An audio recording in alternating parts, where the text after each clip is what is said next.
That's actually what I'm afraid of. Yeah. Is having to make choices. Yeah, as the podcast grows, you got to pick the right comedians to get on. And Or even if you're booking comedy shows, like say you have a few friends and you all just want to be on the show, but then the show does well and you do that a couple times and now more and more people want to be a part of it. Now you have to pick 6 people out of the 40 that want to be a part of your show. Yeah, I mean, producing a comedy show anywhere, you're going to have a bunch of comedians hitting you up just trying to get on the show. Yeah. Like, I know myself personally, I hit up any producer running any show in Chicago. I'm just like, can I submit to get on? And I respect whatever answer they give me, because I understand it's like we have a lineup set or whatever. Sometimes people get like mad or frustrated when they don't get booked, and it's like, your time will come. Do they usually respond though? Did like the people you message usually respond? Eventually, yeah. Yeah. A lot of people have been responding, and I really do respect that. Like when producers are like, just submit here, and sometimes they'll actually book you off of a submission, which I've gotten booked on a couple shows like that, which I also really respect. When Right. producers take the time to go through clips and find comedians they like and book them. Yeah, because it seems like that would be the OG method in the first place. It's A lot like just of looking producers through- don't do that. Really? Most producers are like, you have to know them to get booked on their shows. You have to be seen by them at a mic. You just get lucky. That's Interesting, and that's probably where some of that the people getting upset lies. Is like it's almost like an in-crowd thing, right? I guess, yeah. You could say there's like a click, but I mean, if you're funny, like people will respect that and book you. That's what Right. I've seen in like so far in my comedy. No, I agree with that. I think that's the ultimate thing. Is like, if I see you, can I be confident that you would be confident in front of whatever audience I put you in front of? Like, are you going to sell whatever? Like, have I seen you be able to sell whatever room? Or, like, if it's just a clip. Like, the clip thing is interesting just because that's actually, I feel like, harder than if they just happen to see you. Because then you have to select a clip. You have to know you're good. I don't know. Because a lot of these, I guess the other thing would be it's open mics. So a lot of these clips are going to be from open mics. So it's kind of a different...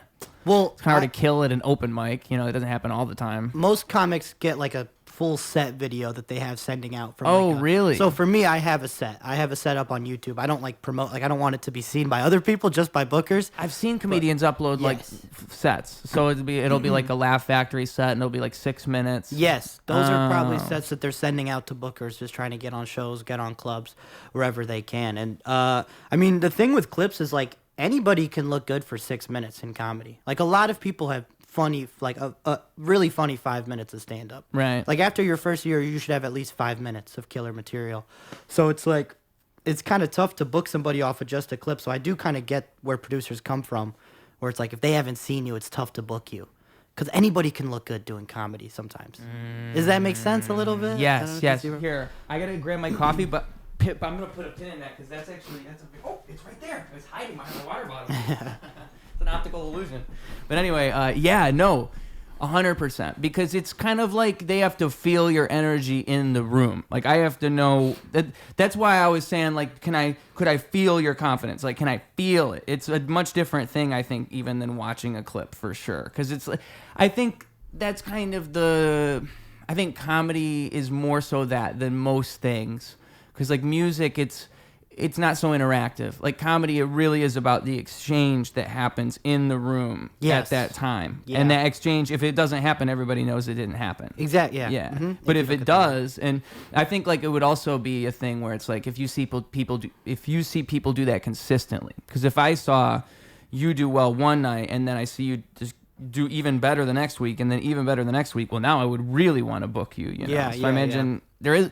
I wouldn't even blame anybody for. I think that's really the old school way, is actually to do that, to just only book people that you see in person. That would be the most old school way you could do it. A lot of people still do that. I mean, and I kind of. I don't think either way is wrong. No, Right, you got to do whatever you can, and like anybody can. Like I got advice from a comic, and it was like anybody can look good killing.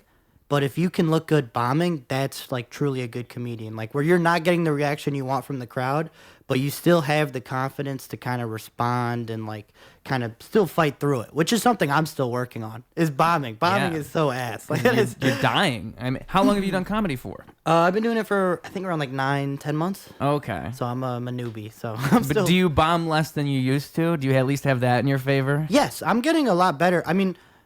Yeah, I've gotten better every month, which is something I'm proud of. Like, Yeah. it's like the only thing I really have been focused on is just like growing and getting better material and getting more comfortable on stage. And yeah, I mean, I do bomb less than I used to, but like, there's sometimes you're just gonna bomb. When you go to like a bar in Chicago, everybody's just not listening. Like, you're just gonna bomb. So you have to. It takes like a real. I don't know. It's kind of nice to wake up a room though sometimes. Like, I've done that before, where everybody's bombing and you go up and you like wake up the room. That's a great feeling. And you can't get that in music. There's no.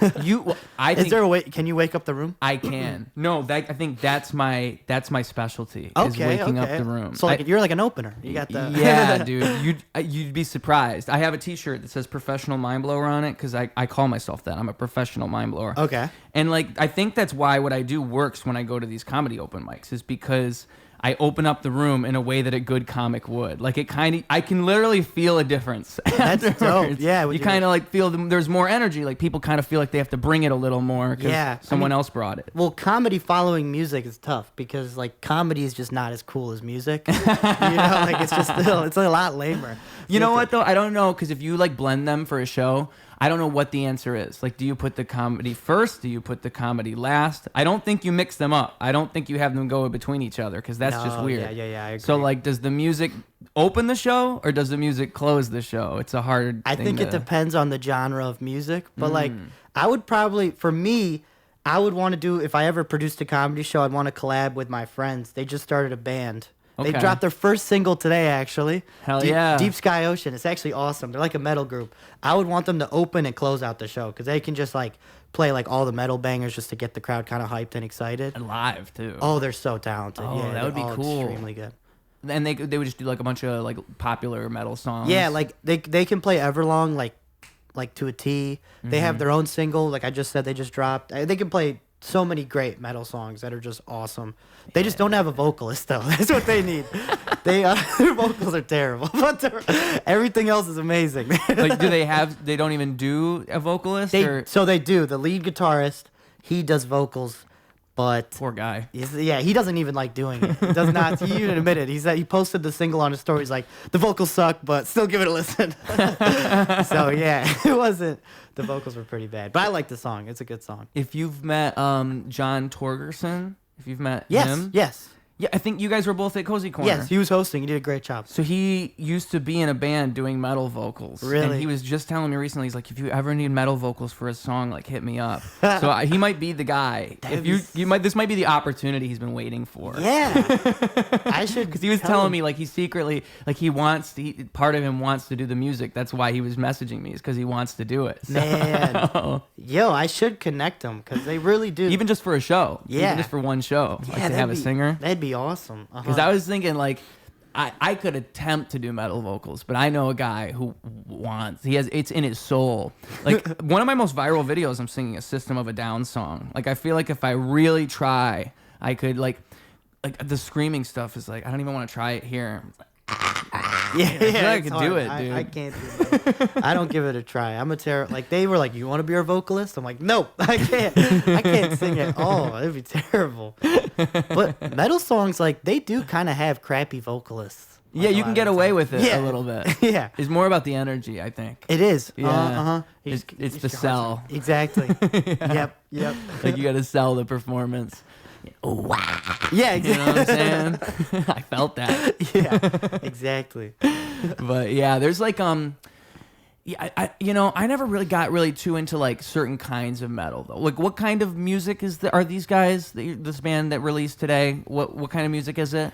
I have honestly no idea. There's so many different kinds of rock and like metal. I think they call themselves like indie metal or something. Does that make sense? Oh, okay. So it's not like crazy heavy or anything like that. No, but yeah, they're very talented. Like, my friend plays the guitar like almost every day for like he's been playing the guitar almost every day for 6 years. Just shreds. It's the coolest shit ever. Like, I'm so impressed because I want to play the guitar, but I always give up on it. Because, it's like when you want to start picking up an instrument, you suck for so long. It's like doing open mics. And you just have to be ass for like 3 months before it starts getting fun. Yeah, and I feel the same way with guitar, where I've tried. And the thing is, I just don't like the way it feels. I don't like the way my fingers feel when I'm holding a guitar. Yeah, you got to get used to that kind of. That's what they tell me, but I think, like, dude, I can't even do the Star Wars thing. I can't, or Star Trek. Like this, I can't do it. Really? I think it's my fingers. I think I just can't play guitar. Oh my God, yeah, you might be cooked. Just give up on that. If I hold it like this, then I can do it. But as soon as I let go. Like with both, you can't even, what about your other? No, not at all. Yeah. So I think I actually just have to give up on guitar. Yeah. Stick to podcasting. No instruments for me. Yeah. Keyboard, I think I probably could. Like keyboard, if I put my mind to it, because I almost think of it like a percussion instrument. Like it's very similar to the drums, where it's you can just kind of you feel it. You feel the keys, and so and you can kind of visualize the keys in a different way than like a scale looks. It's very easy to comprehend what scales look like on a keyboard because it's almost like in a pattern every time. So there's an easy way to learn it. It's just that I've never had the dedication to learn it. The guitar, probably never, but a piano, maybe. I've got a keyboard hiding over there in the corner. Yeah. I could be using that thing. I mean, I'm the same way with instruments. The only thing I've really put like dedication into like really learning is stand-up. Yeah. Throughout my whole like life, this is the first thing that I've really like actually put a lot of effort into to try to become good. Well, I think it's like I think everybody has different things, and it's kind of hard to figure out what your thing is. So like for a long time you might experiment with a bunch of different shit, and a lot of people, I think that's why they get burnt out and then they just don't do anything creative because they never found a good enough thing. Like for me, I was lucky. I found music 13 years ago, which someone pointed out to me is like half of my life ago, which is crazy. But like that's pure luck on my part. You know, I knew I liked doing like stuff with videos, like having a camera and filming stuff and putting it on YouTube. And I also knew that I liked making music. And so like those things, I held on to those things where it's like, you know, most people try out a bunch of different stuff. Yes. And they're always uncertain. And then, like, were there things what did you try before comedy? Do you have any particular? Before I wanted to be a comedian, I wanted to be a fitness influencer. That's a great one, man. Yeah. How'd it go for you? Did you close? Did you get close? Oh, terrible. I didn't post enough. But I mean, well, first of all, being a fitness influencer is so tough because you're always posting your body. So you're always like looking at yourself, I guess. Yeah. And I never really got in shape. So you kind of have to. But I loved working out and lifting. Like, bench is my favorite lift. Like I bench 315, you know, not trying to flex or anything, but I think you literally are trying to flex. Yeah, no, I am. But I would always post like on my TikTok and stuff. I took them all down now because I'm kind of ashamed of it. But yeah, before I wanted to be a comedian, I wanted to be like a fitness influencer, or like I also just wanted to be like a content creator, like posting like funny TikToks. Yeah. But I never was consistent with anything until stand up, if that kind of makes sense. Like I don't know if you had that with rap a little bit. Yeah, well, I've done other things, but I think like the things that I stick with are the things that I care about the most. Like when I got a camera, there's a camera sitting right there. I remember like I used to take pictures all the time, and it's just hard for me to get back in that frame of mind of wanting to take pictures. Like I liked looking through a lens and taking a picture, and I still love doing it. Like I put my creativity into it, but it must not be my calling because some people, that's all they would want to do is just take pictures. Mm-hmm. But for me, it's like kind of like just another thing I could do that I probably would be spending my time. I could be making music. I could be doing something podcast related, like the stuff that I find myself gravitating towards. Mm-hmm. So yeah, I would say photography would probably definitely be one. There was one point in time when I wanted to do vlogs, and I could, if I had someone following me around with a camera, so they're sitting right there and they're filming us talking, and it's like a behind the scenes podcast vlog. Then I would do vlogs if they just edit it and we're just doing the same thing we're doing, but they're sitting there. Yeah. Then I would do vlogs. It was the editing. Some people are passionate about editing.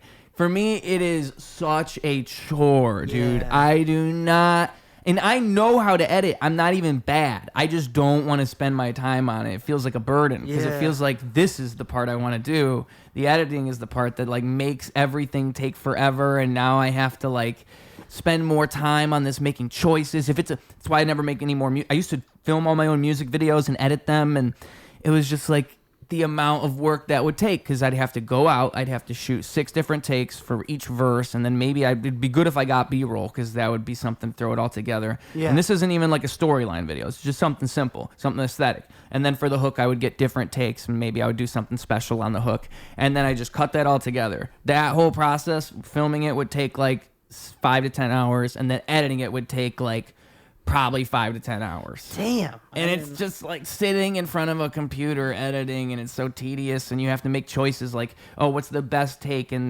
these 6 takes of this 60-minute verse I did? Yeah.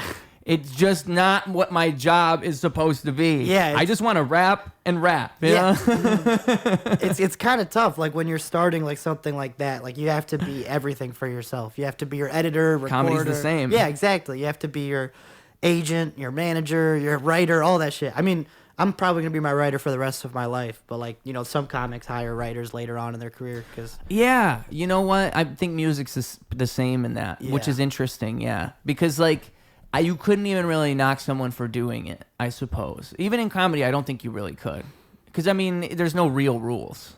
Yeah, no, you can't. And you know, comics, when they're like 10 plus years in, they know their voice, they know it sounds like them. So they're like, that joke, that's not me, that joke's me. Like even sometimes my sister will like give me jokes and I'll be like, no, I can't use that. That's not something I would say, or that's not a bit I would like. Like that's just how annoying I am about it already. So I can just imagine a comic 10 plus years in who already knows their voice super well. Yeah. Can just pick the jokes that are perfect for them and build on them. Yeah. Yeah. Well, it kind of, that is like a whole thing, is figuring out like what you're supposed to be. I mean, this book, I just mentioned it in my last podcast. I'll mention it in this one. I grabbed books out of these free book things. I got Mastering Stand-Up here. Wow. I was actually, this is not a bad book here. So it's got what I was reading, because I only read the very beginning this morning. I was trying to like actually start the book, because I've had it sitting here for like the last like 10 episodes. And find your originality. So these are like the 10 rules you're supposed to know. We got find your originality. Master the techniques of stand-up comedy writing. Master the techniques of stand-up comedy performing. Create your comic persona. Deepen your understanding of comedy. Study great comedians. Perform, perform, perform. Never blame your audience. Know the forms of stand-up comedy. Understand the business. Trust your nerves. And have fun. But like the one that sticks out to me a lot would be that one there about like finding your originality and also creating a persona. Because, you know, like those things in particular don't happen like over time. And it is something I've noticed where it's like very much in comedy, you have to like know what you look like and what people are interpreting you to be, because that's half of what you are, is what your essence is on stage. Like how you come across is how people remember you. And so if you don't acknowledge that and play into that a little bit, it's almost kind of confusing. And, but it's like really in comedy, like I know they think I'm the white rapper, but I don't have to embrace that, you know? Yeah. I don't have to. It's okay if I don't. If I was doing comedy, I would. I'd have to make jokes about the fact that I'm a white rapper. Yeah. That's a given. You got to address the elephant in the room. You know, you can't just let it go. Yeah. It's a big rule. And then you have to figure out who you are through that too. Like by addressing who you are, it's like I feel like you kind of develop. And that was another thing in here, was like, it was saying that, so, okay, if someone says, like, tell me a joke, whatever joke they're expecting you to tell is going to be some joke that they could go retell to somebody else, like a basic joke that anybody could tell. Because you could never tell a joke that you would tell on stage, really, in a conversation. Like, you couldn't just pull a joke out if someone demanded you to, because that's not really how it works. I always say no when somebody asks me. I'm just like, nope, I'm not telling you a joke. That's what it says. It says, just say no. Yeah. It's saying, just say no. But, and they was saying, like, because of that, like, a good joke is never that. It's always something that only you could say in your own voice, like, with your own choices. Like, and I think, like, it's like what you just said, like, the veteran comic that's done it for 10 years is always going to do that kind of automatically. Like, they'll kind of always. My favorite person in that regard has to be Norm Macdonald. I bring him up so much because he's like the pinnacle of that, of just being himself. And that's why he's funny. It's not even what he's saying that's necessarily funny. It's the way that he says it, which is... And he commits to bits. He doesn't give up on them, which is hilarious. Like, I love when he, like, trolls interviewers and stuff, if you've seen that at all. Yeah. When he's just like I forgot the guy who was interviewing him. Apparently, I think he's like a famous like political dude, but he like told him he was a closeted gay man. Have you seen that? Oh, you're talking about the one with it's the Larry King. Yes, with Larry King. That's one of the funniest like interviews of all time, or just like interview clips. Yeah, because he's like, "What? When you say you're a closeted gay man, like, aren't you coming out?" And he's like, "No, I'm a closeted gay man." I'm not gay. I'm deeply closeted. I mean, Norm's the best, and like he would make gay jokes anywhere. That's the other thing is he would take that same thing and do it on The View. You know? Yeah, like there's only a few. It's I think with comedy you can do that in particular. You could like be someone who's done it for 40 years and you're at your best when you're 65 years old. Like that's one crazy thing that really I don't think most music's like that. I think comedy, you can do that in a way you can't really. Harlan Williams is also somebody who's similar to Norm Macdonald, but he's having this like career resurgence because of his podcast and then because of all these appearances on Kill Tony. Yeah. And it's just weird to see because that's like an evolution of what his comedy has always been, but it's really the same too. And it's the same type of thing where he's just kind of being himself. Yeah. You know? Yeah. I'm always just trying to be myself. I think being yourself is the best option because you got into stand-up because somebody told you were funny, or at least you've made people laugh. So just be your genuine self and you'll be fine. That's kind of the way I thought about it when I got into it. Yeah. But I think that's kind of confusing because it's like then you have to match that up with find your stage persona. So it's like somewhere in the middle because you are kind of elevating aspects of your natural self usually. You're playing into yourself. Like you learn that people think it's funny when you act like that, and so you kind of play into that. Like I think like Theo Von, he's a good example of somebody who he probably isn't exactly like his presentation, but because he figured out that people respond to that as a comedian, he started leaning into it, and now he is that guy. Yeah. But I don't think he's like, I think he's playing a character first and foremost, even when it seems like he doesn't, you know, but like Norm Macdonald, same thing. Like he was leaning into a character, but he's also being himself. Like he's leaning into the fact that people know they have this expectation of him. You know? It's like a more exaggerated version of yourself. Yeah. Yes. Yeah. So, but that's the confusing part because you can't just be yourself. Yeah. It's almost like you got to be more than yourself in this weird way. Yeah. I don't know. I feel like stand-up scares me. I don't know how you people do it. You know, I watch you guys, and I would be terrified if I were you. Like, I feel like music is a crutch, and I can walk on my crutches, you know? Yeah. I don't have to worry. It's like if someone took my crutch and kicked them out, and I had nothing, and I just had to make people laugh, you know? I can make people, like, stare in awe. I can't make them laugh. I mean, yeah, I get that. Nah, stand-up is so much fun, like when you kind of start to find material and kind of get the ball rolling a little bit. How would you say like your experience is now compared to when you started? Now I'm more confident in myself when I have like let's say I'm sitting in an open mic waiting to go up. I would get like an idea, but I wouldn't do it because I'd be scared that it was like I'm not that, like let's just stick with what I was planning today. But now I'm more confident in messing around and trying new things and experimenting, and I'm starting to get a grasp on like jokes and how to write them because I never took a class or anything. Like I never read a book. I just started, you know. That's probably the best way. You know, it's interesting because I've been thinking about this just like a lot. Like when I had Matt Bowe on here, Matt Bowe had said to me like something along the lines of when he was doing comedy, like before he knew the rules, it was easier. Like he didn't worry about things as much. And him putting that like frame in my mind like made, because that's exactly what it is. Like you learn too much about it and then you start judging yourself more and you start picking on yourself more. And like it's so hard not to do that. You know, like it's kind of it's the natural flow of learning something. Yeah. You just start hating everything you do. I've heard that from other people who've taken classes where it's like you start thinking in like stand-up science mode when really you should just like, I don't know, you tell a joke like how you would tell it in a conversation. I don't know. Well, you should follow your intuition. Exactly. Like, if your intuition says like just say it like this, then just say it like that and see how that works, rather than like obsessing over it forever and then because you just overthink things. Like I think improv would tell you that. Improv would at least say, like, an improv class would at least teach you to just follow your instincts and just do what your first instinct is, which I think is a principle you should carry over to comedy. Like, you should just say your first instinct. But, like, I think there's only so much you can really learn, you know? I never took any classes for anything. Like, everything I've learned from music, I've learned online, on YouTube. I had, like, friends show me certain things. There was one guy in particular. There's two people in my life I can remember who, like, one person gave me an interface, which was my girlfriend's dad at the time. And he gave me like an audio interface to record with. And because he saw that I was recording on Audacity. He was like, please, just use something else. I'll give you this. Just get a real microphone. He gave me a bunch of things. I think he gave me a microphone.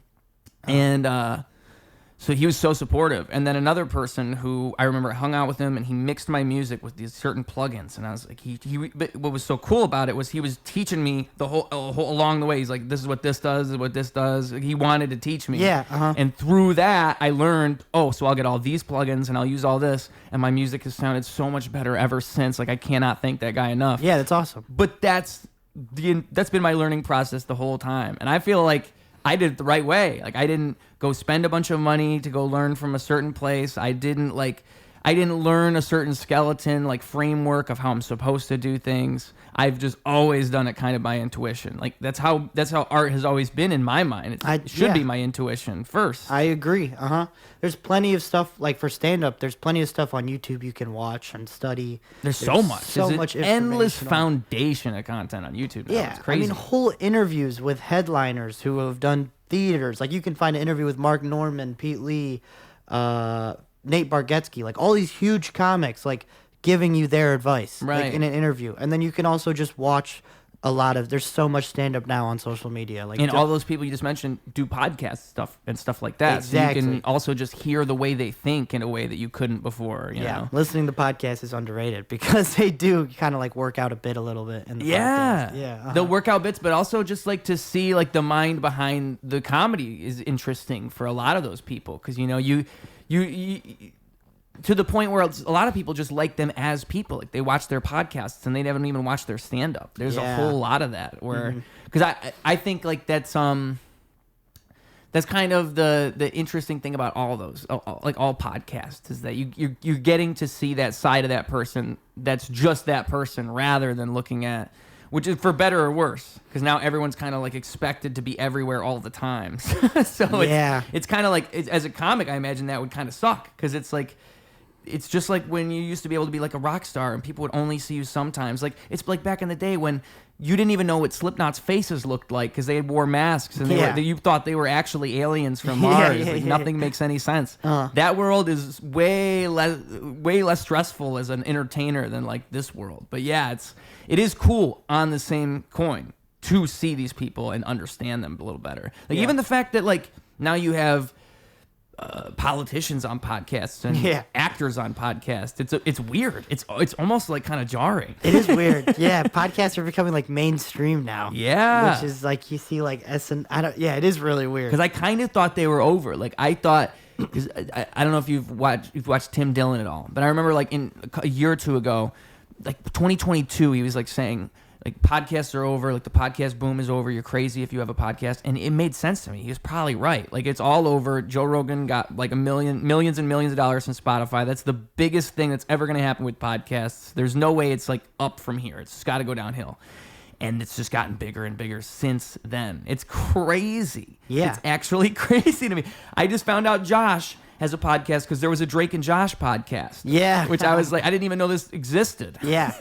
Everybody's getting their own podcast. And you can just, now with social media, everybody can have their own little niche fan base. Right. So you can just have, like 50,000 loyal fans who love your podcast. Yeah. And that's enough to support you. And you can just keep uploading for them. That's the endless positive side to it in my mind. Because, like, in the same way that there's no solid career path for comedy, it's the same way for music. There's no real thing you're supposed to do to make money. We all know you don't make money off of streams, so I'm not going to make money off of the actual music. So what do I make money off of? Like most comedians are not making money for a long time. So like the answer would be to find smaller ways to do it, like to have a small fan base who would do like a Patreon for your podcast, and then you anything. can start touring and doing live podcasts, whatever you want to do. A lot of people do it. Yeah, it's crazy to me because it is like a whole different. A live podcast is crazy. That is crazy. I don't know if I like that. People have been doing it. I don't even think that's the same thing. Like I don't know if you should call it the same. It's like a talk. I don't. Yeah. Because it's like now the audience is... But if we had an audience here, this conversation would just be different. There's just no way it would be the same. Isn't that just a talk show? Yeah. Our talk show is just live podcast. Like, we're just going back in history now. Right. You can't call it that. Yeah. Just call it a talk show. Yeah. It's kind of confusing. And I went to one of those because my sister, there was... I forget the group that she liked. It was some like D&D thing. It was a Dungeons and Dragons podcast because those are a thing, I guess. What? Yeah, it's like a whole community of people, and there's multiple ones. Like I've heard of Critical Role. That was the first one I ever heard of. But there's this other one that she wanted to see. It was different. It was Dungeons and Daddies. I think that's what it was. Okay. And so she's like, I really want you to go to Dungeons and Daddies with me. I'm like, all right, whatever. But I didn't like study the podcast first. And so I felt like there was so much stuff I just didn't understand. It was like watching episode 600 of some foreign anime. I had no idea what was happening. Yeah. And it was a weird experience. But it was a live podcast. So it was like they're all talking on mics, they're all joking around, but they're talking amongst themselves, but they're also playing to the audience because that's half of it. It's like it is weird. It's confusing. Were they getting laughs? Yeah, they were getting laughs because it's a bunch of people who are already fans of them. It's probably the same thing as a comedian, where it's like once you have a big enough fan base, you could probably get laughs a lot easier than when you're going to open mics and doing shows like that you just randomly get booked at. Now people are coming to see you, so now you kind of won them over already. Well, I've listened. Bill Burr talks about like that different pressure of now people are coming to see you and they expect you to be funny than when people have no expectations, but like before you become like big and famous and stuff. Right. And I am like, to me, it boggled my mind when I found out that like, oh wait, so like popular comedians, like they don't go to open mics. So that means that they just try out new material in front of like a paid audience. Yeah. That's crazy. Yeah. I couldn't believe that. Yeah. Because that would be really scary. And that's like, especially if you're a big name and now you have to just, you're starting a new hour. What are you going to do? You just have to try out all this stuff. And then all these people get kind of mad because they're like, oh, why were you so boring for 30 minutes? I don't even understand. Yeah. Well, they do like drop-in sets where they'll like drop in and do like 10 minutes. And then and if they're bombing, they'll go back to old material that people don't know about or something. But yeah, I mean, I don't know if you've heard of Chris DiStefano. Yeah. Yeah, he's huge. He posts like all his sets that he's like working on, like, or theaters, whatever. It's really interesting to I didn't know he did that. Yeah, he has like, it's like a podcast almost where he'll post like, he'll do 3 sets in a night and he'll post all of them and what he's thinking about between each of them. He's like, that's because he's trying to do clean now. He's working on clean comedy. Good luck. Yeah, and he's just like bombing all the time. It's really funny to see. His whole career is this weird trajectory. It is very weird, yeah. But he's awesome, and he just stayed true to himself. He's another one of those guys who just got his own fan base and is chilling now. Well, I mean, like History Hyenas being back is cool because it was such a big. That's why it's a weird trajectory because he was kind of going like. He was going a little Hollywood, and him and Giannis Pappas had this breakup where it was like Giannis clearly wasn't the one who wanted the show to end. Like that was you could still find it, I'm sure. It was when he went on Flagrant 2 because he was on Andrew Schulz podcast, and they were trying to get like drama out of Giannis. So they were like, oh, you know, like, so you're not too happy with the breakup, huh? Like, you're not too happy with it. And Giannis was trying really hard to be like politically correct about it. Yeah. But you could tell that he was a little upset. Yeah. And so like that tells most of the story. It was a breakup where it was like, they just felt different ways about the show. Chris DiStefano probably wanted to go a different, like more cleaner direction so he would be able to do more Hollywood stuff. But then Chris DiStefano's career didn't really go that way. And then Giannis Pappas' career kind of went just kind of flat. And then now they're back together and business is booming, baby. Oh, yeah. Like, I just feel like why it's like the boys are back in town and why did you ever break up? You know, like just stay together forever for the kids, you know, like that's what the lesson of the story is. Yeah, don't get divorced.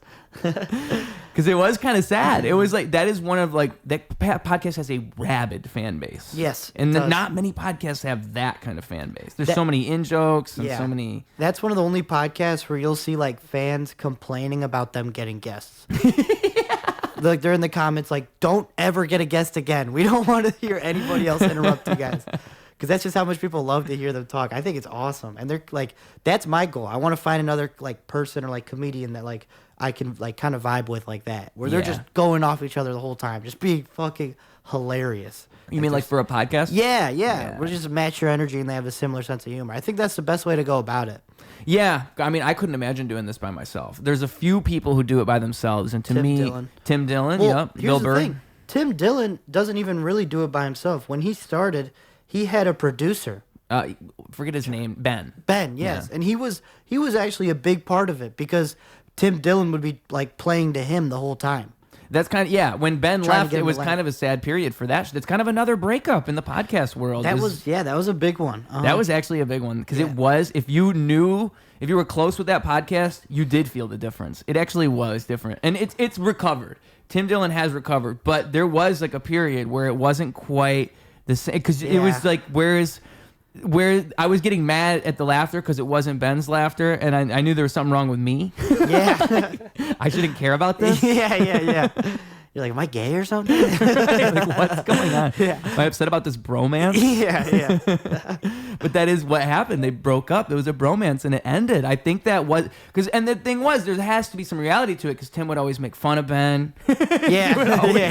I have to admit, some of that was real. Yeah. They got to his feelings. I think that was true when he said like he books first class and Ben sits second class. That was a fun one. Yeah. It was like somebody teased him about for 10 minutes. Yeah.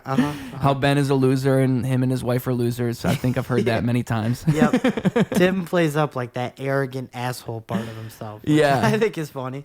A lot of comics. And it was so good because Ben would laugh it off. So Ben you could like see Ben on screen like as a participant.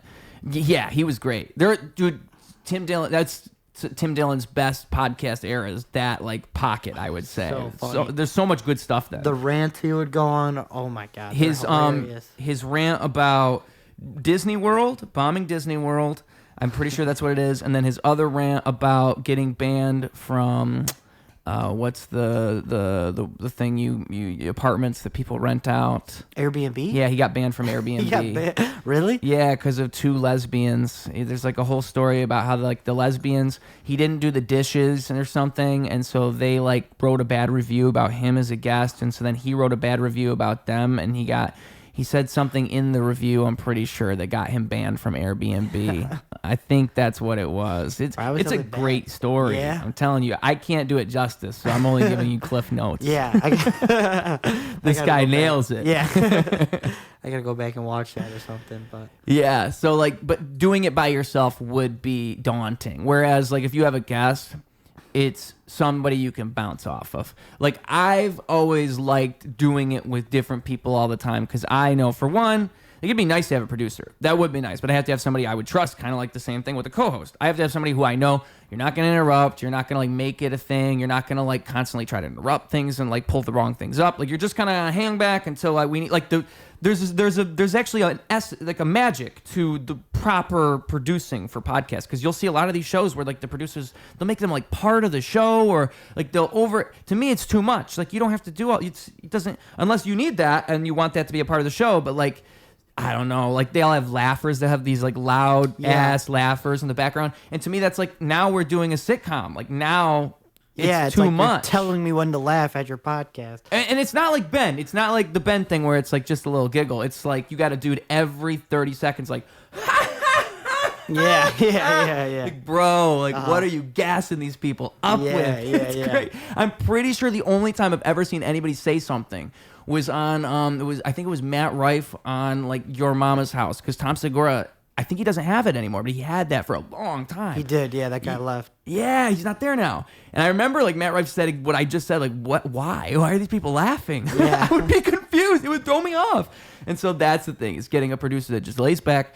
Getting a co-host, it's the same thing. You need somebody who you can like mesh with. You know it's gonna always work. And like the other thing is, I just learned over time that doing it with one-on-one, there's something you can do with that. Whereas like if you have 3 people, you kind of have to like change that dynamic. So you'd need like the proper thing with your if you're going to bring on guests and it's a co-host, you'd have to like figure out how you're going to do that too. I get that. Yeah. Sometimes though it'd be nice to have a co-host because they can carry if the guest sucks. That's true. Like for this example, right? Yeah. If I just had like Tom's, who would be a good like Nicolas Cage? If I had Nicolas Cage in here as the other guest, like the co-guest, he would just every time you don't know what to say, would just hand him the microphone. Exactly. You could just say something. Talk about the independence or something. I would love that. Yeah. If I had like a backup guy that just sits there, that might be a good idea. Like, hey, what do you call that in a play when it's like just in case you get sick, we casted somebody else. Oh, there's a word for it. I'm not a theater kid. I'm no help here. I wish I knew. But it's not. It's like your fill-in. It's the person that fills in for you. But there's a word for it. See, like, this would be a good chance for a producer. See? To look it up. See? And like one thing I realized is when people do podcasts like that, you'd probably learn a lot. Like it would probably be like I would bring something up and I'd be like, I wonder about this. And then we learn about it. Well, that's kind of how Joe Rogan blew up, is he would just get people who are like very knowledgeable on topics he's interested in. Right. And that's kind of how he's fallen off, as he stopped doing that. Yeah, to an extent, because like I think like the episodes he has now that still like bring me back are like the UFO ones when he has UFO people on. That's always a fun time because that is kind of like the classic Joe Rogan. It was Graham Hancock was probably the first big one like that. If I remember correctly, it was like Graham Hancock and that because it was all comedians up until him and then Anthony Bourdain.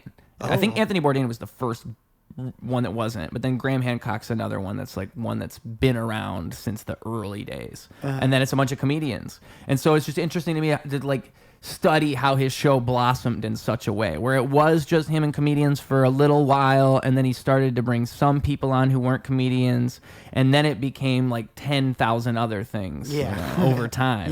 Now it's somehow a political show. Like I remember back in the day when he was talking about DMT and DMT alone. Like it's just weird how it's changed in general. Ape theory. But that like I thought about that, like, too. Like, is it that simple? Like, do I just reach out to, like, I have books. Do I just reach out to the authors of these books and, like, ask them? Would they just come on a podcast? Is that how that works? Like, I don't know. I bet if you'd be willing to do it through Zoom, you'd probably get a lot more guests. But that kind of sucks. I know. That's the thing, is I don't think it's the same. Like, I think you can do it, but it's never going to be the same thing. I've done a couple like that, but I just don't. My soul tells me like the smarter thing to do would be to just get as many, because I think like it's like if you've ever heard of the 6 degrees of Kevin Bacon or the 7 degrees of separation. You ever hear this? No. It's like that we're 7 degrees separated from every single person in the world. Somehow, like if I were to go through a chain of people, I could reach Kevin Bacon through 6 other people that I know. Like, you know this person who knows so-and-so, who knows so-and-so, who knows so-and-so. Okay. And so somewhere in my soul, I just know if I just do enough podcasts with enough people in person, I will be able to convince like random ass people to fly out to my apartment from like other states. Like there's a way that I could just trick them into falling for it. I just need to do this for long enough. If you can grow the podcast, I mean, you post a lot. You post like a podcast. That's why I do them every 3 days. Yeah. Because I know that's like kind of the formula. Like if I want to get anybody I want on, I just have to keep doing it over and over and over again. Yeah, just keep getting better and better guests. But I've just met so many people. I'm sure you meet so many people in the comedy world. Like there's so many people that you can meet. I mean, I can be awkward at mics sometimes. Like I'm just like the quiet kid in the corner just waiting to go up. But still I've met a ton of great comics who have been very nice to me. Like Chicago comedy is one of the most like welcoming comedy scenes, I think. That's my observation as well. It seems to be a pretty like communal thing overall. Whereas I imagine in other cities, it's a little bit different. I'm not certain because I haven't been to them, but like LA and New York, it would strike me as like New York would be a little bit like oversaturated, and just so much competition, I would imagine. And like there's so many mics, but I imagine the attitude would be different because New York's whole attitude is different in general. And then LA would also be like that. It would be more of like in LA, like I'm really not trying to like, I don't know. I imagine most people wouldn't be trying to network with you and connect LA with seems you. like very clicky. Yeah. Like there's one click for all like comedy. Like in Chicago, you can get in by just knowing one guy, sort of. Like, because there's so many Right. independent run shows of producers who are willing to give opportunities to new comics, which is cool. I really like that. Yeah, it seems like but like someone told me, I can't remember who it was, but they were saying how it's kind of like because of its position, you get a lot of people who didn't want to go to LA and they didn't want to go to New York, so they did come to Chicago. So you actually do have this like influx of people. Like there are a lot of people because of that. Like a lot of people who didn't want to go to the other major cities, they'd rather go to a smaller one, and so they chose this one. Yeah, and Chicago's like the best comedy scene for getting better. Yeah, I would That's agree what with I've that. heard, and because it's still like a tough city. Like you have to be funny. Yeah. To get booked here and get laughs, which is nice. And then like there's also just so much opportunity. So many bar shows, bar mics. There's like 3 clubs. There's suburb clubs. You got Oak Park. There's like 3 like little scenes in Illinois. 3 comedy scenes. Yeah. You have the suburbs. Then you have Oak Park, which is like its own scene. It has 2 comedy clubs. Like you could hit like 4 mics a week, 3 or 4 mics just in Oak Park. Really? I think, yes. You got Mondays, Slightly Inappropriate, Wednesdays, Comedyplex, Thursdays, Bab. So I don't know about the other, so maybe 3, but still, 3 mics a week, comics, there's some comics who've been doing that for years. Yeah. So, I don't know. I try to get like 8 or 9, but. Yeah, I've heard crazy numbers. I've heard somebody did like 300 in a year. I think that was Alex Roombas. 300 in a year, that's like one a day, so it's not too crazy. But still, that's Yeah, impressive to me because it's like there's a certain wherewithal in such a thing, like to actually follow through with 300 a year. Oh, yeah. Because a lot of people don't have that type of dedication towards anything. So Well, the fact that you actually do that. What was you said 7 a week? How many did you just say? What's your number? Like 8 or 9. Like 8 or 9. 1 or 2 days I'll try to do 2. And if Saturdays I'm not booked, I don't do mics on Saturdays if I don't have a show, which I rarely do at this stage of my career. But yeah, I try to get like 8 or 9. I mean, I've talked to some of the best, and they said like they were doing 10 or 12 in their peak, 14. So I'm like, I really do want to hit that. I don't live in Chicago though, so it's kind of tough to get that double digits being outside of Chicago. How far out do you live? I live in Wheaton. It was like an hour. Stephen Black, if you know him, he lives about an hour out as well. Okay. And then there's a few people from like that. So where you're at, is it like near that suburb scene where like the Vixen is and all of that, or is No, nah, the opposite. But I have been to the Vixen in McHenry. But it's like near the Vault, the Batavia Comedy Vault. Okay. The Bit Theater. Those are pretty much the only 2 places I'm close to. I think it's like 20 minutes out. You never like think about moving to the city, do you? No, because I mean, actually, yeah, because I'm currently in college.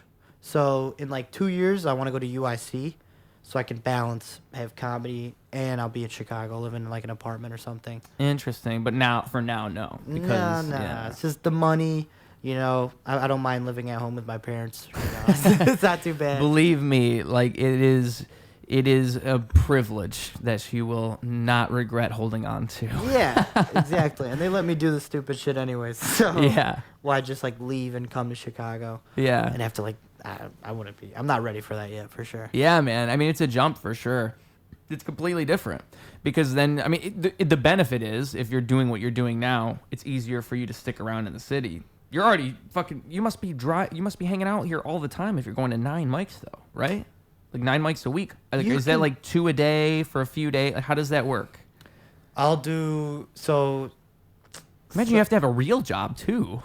Yeah, well, I'm not there yet. I'm not there yet. Lucky you! Yeah, oh my God. I'm young. I'm 19, so I don't have to do. I did not realize your mustache makes you look so mature, sir. People think I'm 30. It's normally like my opener. Just telling people I'm 19, they start laughing. But, wow, you kind of just blew my mind just now. Yeah. You're a professional mind blower. Yeah, I should start rapping. But no, I'm trying to think. You can get like one in this. There's like 3 or 4 I'll do in the suburbs. So there's like, if I'm doing a suburb mic, I'm doing like 1 a day. Is it like a decent mic though? There's a lot of people turn out for it. Oh, the suburbs mics are better than the Chicago ones. Oh wow, really? Yeah, you get a lot more out of them because like if you go to the Vault on a Monday, like there's an actual crowd there. Like 60% of the time there's a real crowd there. And also not only that, some of the best comics in the suburbs will be there every Monday. And then what else is there? If you go to Comedyplex on Wednesdays, that's always a good turnout. fun comics there as well. And Thursday's Babs is also decent. Those are 3 like suburbs, like club mics, which is nice. All you can, Babs and Comedyplex actually book off the mic. So if you go and you're funny consistently, they give you a spot on their showcase show they do once a week. Yeah, that's how I didn't realize the suburb scene was so active. I had no idea. Yeah, well, it's like the least active it's been in a while. Okay. There's some comics who, like, I remember I was talking to some people who've been doing it for like years, and they say like now going to Chicago is necessary. Like before, you could just stay in the suburbs and get a good amount of shows here, but now you have to go to Chicago because there's not enough going on anymore.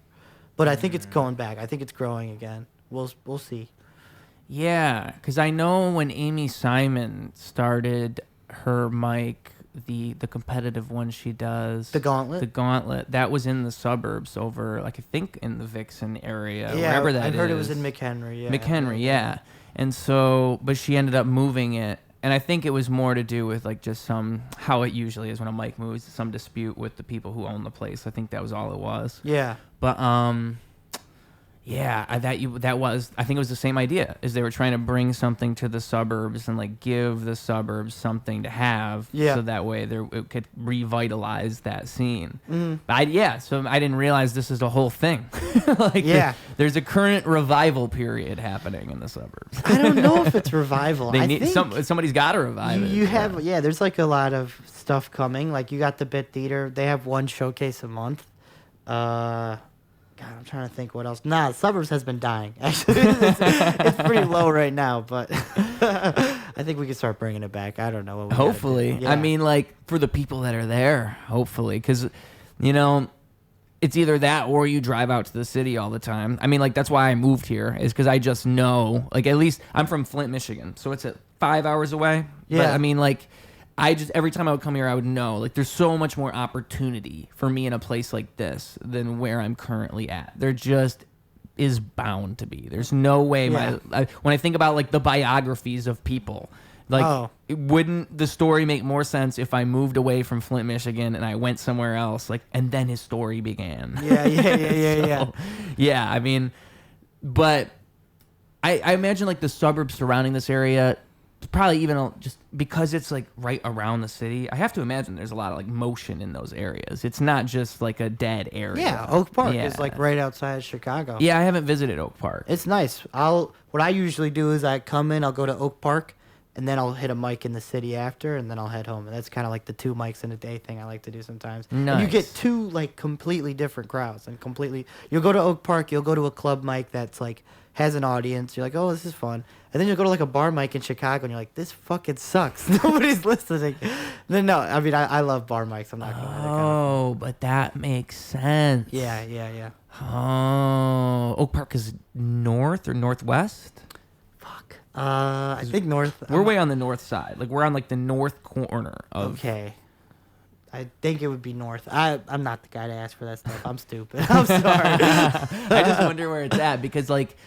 I'm interested. I wonder if I could get away with rapping there, probably. Because like the thing is, it's fun to rap for the comedians, but I want to get like, I need to get people. I don't know. I need people for my cult. Babs might be willing, like at a comedy club, it might be tough because it's comedy. They want stand-up. I don't want them to get mad. Yeah, exactly. I'm not trying to make anybody mad. Exactly, but I mean, you could.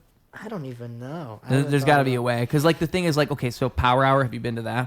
Yes, I've heard of that, Mike. That's a good one to go rap at, right? Yes, I was going to say, I've been there a couple times. And, like, they already have a thing that's, like, if you freestyle, you get an extra minute. And they try to get the comedians to freestyle. So I'll just freestyle the whole time. And what I do is, I don't have the notebook here, but I'll write down a bunch of stuff that the comedians, like, say throughout the night. And then I'll just rap all of them in succession. That's awesome. Oh, they love it. That's dope, yeah. But that's like I need to pull out a magic trick, I need to justify it so much that they can't even get mad. That's the just say it's a comedy rap. That's what I was thinking. Like, do I just have like something comedic, like like a Slim Shady-esque, like where I'm just saying stupid shit, like did crack rocks off the blacktop with the black cop, you know. Yeah. I think they'd like that. Yeah. I mean, have you tried Mystery Box in Villa Park? No. That's on Tuesdays. It's a bar mic, but there's a crowd there. Okay. It's pretty interesting. I mean, I'm always like surprised when I see anybody at an open mic. I'm like, why would you put yourself through this? Yeah. Watching open mic comedy. Like, not even the good comedians are trying, so you don't really see much of anything funny. I think like it makes me wonder because like the casual observer, it makes me wonder what they think they're seeing. Like if they go to an open mic on purpose, like do they think that it's gonna be like everyone's having a good time? Because really, it's like these comedians at the worst point of their lives. Like they hate being here. Yeah, it's terrible. I wonder if anybody like decides on their own to go to an open mic, or is there always like a friend there? Like really, like they decide like, I want to go see an open mic. I think just the idea, the fact that the idea exists, there's got to be at least one person. I didn't even know. I swear it was like when I think I was Ryan Raymond who told me like he met these people who are regulars at an open mic. And like he asked them like, why do you like to do this? And they basically said like, we like to watch people fail. Like we like to watch them suffer. Dang. It's crazy. Yeah. Like imagine choosing to go every week just to watch them do bad. Oh my God. I mean, you definitely see a lot of suffering at open mics. So you also see some crazy characters. Yes. You'll see people turn up at open mics that are like do not belong anywhere near a stage, but they got 5 minutes. Yep. They get 5. They signed up. Yep. And they're gonna run the light an extra 2. So I remember there was this guy. It was like Lord something, and it was at Red Room, and he was like. It was, I think Joy Gamby was the host, if I remember correctly, and she was on stage, and she like said something to him because he was like kind of on it. He wasn't like on his phone interrupting. He's just kind of like passively on his phone, and so she like made a joke about it, like, "Hey, like, you know, who you talking to?" Like, "Oh, my girlfriend." Like, "Oh, okay." Like, and he just kind of like had her on the phone, just hanging there the whole time, and he was like, you know, it was kind of like an odd thing. But then it came time for him to go on stage, and so he goes up on stage, and he just has this rant. He's like, "You know what? Fuck everybody. Fuck you. Fuck love, fuck Jesus." And it was when he said fuck Jesus that he really like lost the room. Like everybody's like, whoa, what'd Jesus do? Like that's what happened. Jesus was the line. I remember that was the moment the crowd turned on him. That's so funny. And then he just like stormed out of the room, kind of. He like said his piece and then he left. And I remember like a week later, I don't know who the girl, I can't remember her name, but she must run Red Room. And so I'm friends with her on Facebook, and she posted screenshots of this email she got from the guy. And it was like, "Hey, I want the footage from my performance this night." And she's like, "Oh, we don't film the Red Room open mic, blah, blah, blah." And he's like, "You know what? Fuck you, bitch, blah, blah, blah, blah, blah." And I'm like, that's definitely the guy. Yeah. Fuck you, fuck everybody. It was just so funny to me because I was there. That's so funny. But those are the people you'll see at random open mics. You would never meet him otherwise. Yes. Maybe if you're on public transit, that's the only place. If you're on the red line, perhaps. Yeah. So it's just so funny to me because like that's one thing I do enjoy. I find it very entertaining, those random people. Like I've seen some crazy things. I once saw like a woman with one tooth like singing like old school jazz music, and she was getting I have the video on my phone somewhere. Really? I'll send it to you. Yeah. That's very funny. She was like, old school jazz at an open mic is awesome. I gotta try that sometime. So when you're at Red Room, do you rap at Red Room? Yeah. Really? They do all. That's supposed to be all arts there. It's just nobody does music. Oh, okay. That's awesome. I didn't know that. Yeah. Have you tried getting on the Laugh Factory like Bucket? I don't know, because the thing is, so here's the problem. Is if I were to do that, it'd have to be like a full-on acapella rap. Because like the difference is where somewhere like Red Room, I can plug my phone in, I can play a beat, right? Oh, really? Essentially, that's what I would want to do. With when I started going to Glenwood, it was she had a speaker, and so I could just use her speaker. But now I'll bring my own speaker. It's sitting around here somewhere, but it's just like a little JBL speaker. I need to get one of those big ass boombox ones or something. Yeah, because then I can maybe pull it off. That's the problem. Badass. I'd have to be so equipped. I can't like expect them to play a beat for me. So it's either I play a beat like loud as fuck on this big ass speaker, or I go full on acapella, which is I don't know, like. Laugh Factory is what, 4 minutes? Yeah, and So, it's a big ass room. I mean, that'd be really, I don't know. What made you want to start rapping at open mics? Like, you're like the only rapper I know who's done this. I know. I think I'm paving the way because that'd be so interesting. Like imagine seeing a shitty rapper open mic. Like, well, that's the problem, or that's the thing, is like that's what shocks people, is that I'm not bad, because like you'd expect that to go so badly, like oh, he's gonna rap. Yes. Oh, everybody brace yourselves. Yeah, almost every time people do music, you're like, this is gonna be bad. But no, and then they get roasted immediately afterwards. Yeah. But yeah, so like it's funny. I think it all just fell into place. I just saw that the Glen, for one, there's not really music open mics. Like there's really not that many options. I guess there used to be some more, but now there's just a few. And so it's like, I don't even know where I'm supposed to go if I wanted to go do that. I remember once, I think it was right after I moved here. It was right in Lincoln Park, but it's not an open mic anymore. I think the bar got new ownership shortly after. But they had like an open jam session on Tuesdays or Wednesdays. It was something like that. And I went there once, and like I should have just went on stage, but I was like, oh, I don't know. Like I don't know the vibe of this place. I don't know if I'm gonna suck. It probably would have been fun. I was probably just being stupid. But that's like the only music open mic that I've seen, because beyond that, like it's dead. It's right? dead. Like I'd have to make one. Have you looked for it at all? Is there like an open Chicago open jam sessions? You know, there's like one. There's like 5. There's like one for every day for like 5 days. Whereas like comedy mics, you can find at least like 2 for most days. Like that's pretty. At least 2. You can probably find 3.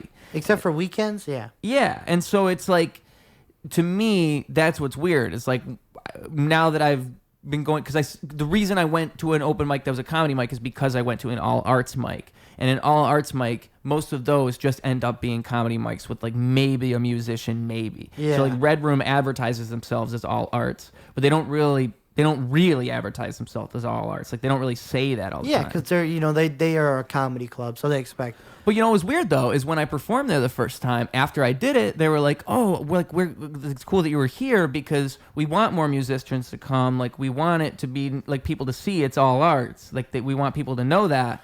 So, but most people don't know that. Well, you should talk to them about like recording your set and posting it. I do post them actually. Like I post them on YouTube. Oh, I haven't seen the Red Room ones. My bad. So it's not even really. It's just an open mic set. So that's all it's all it really is. But I've just learned I've learned it's smart too, because like I had my friend say to me once, like I said, "Oh, I'm on this show on this day," and he's like, "Oh, you've been doing a bunch of shows, haven't you?" And I realized he thought all those videos I was posting of me in like Red Room were like shows. So it's kind of actually like a smart move. I should just keep posting that. But yeah, the hard part is like weaseling my way into a show. Like really, it's like, how do I get them to actually put me on a show? Because would you rap on a comedy show? Yes, dude. Yes. Obviously, like how much time would you do? Sorry to interrupt. It just depends, because I could do however long. Like if they want me to do, like if it depends. Am I doing my music, or am I doing like a special rap for the show? Like am I doing something where it's like a rap for the show would be awesome. Yeah, like you talk about each comic. Yeah, like to wrap up the show would be badass. That's what I think would be like the move. I think that would be the smartest way to do it, because that's not only like a fun thing to do, but it kind of really does conclude it. It like pulls it all to yeah.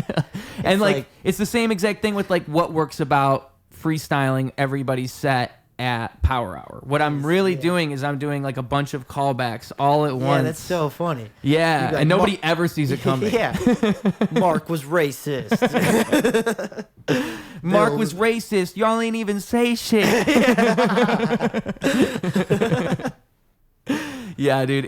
And like that would probably be it. And like I think I just don't know. Like, should I perform? Like, maybe I'll do like one real song and then I'll also do that. Like, I don't know. I don't know the move. Like, I have to figure out what the show is. I have to like speak with the person putting it together. Like, I see the future. This is the way. I think I've become the comedy rap guy, but I'm also like not a comedy rapper. That's the trick. Is like I'm not really doing comedy rap, because then I'll be like Lil Dicky, and I'm not Lil Dicky. You're not going I'm for the a next laugh. Kendrick Lamar. You see what I'm saying? I see where you're going. I am God incarnate. Yeah.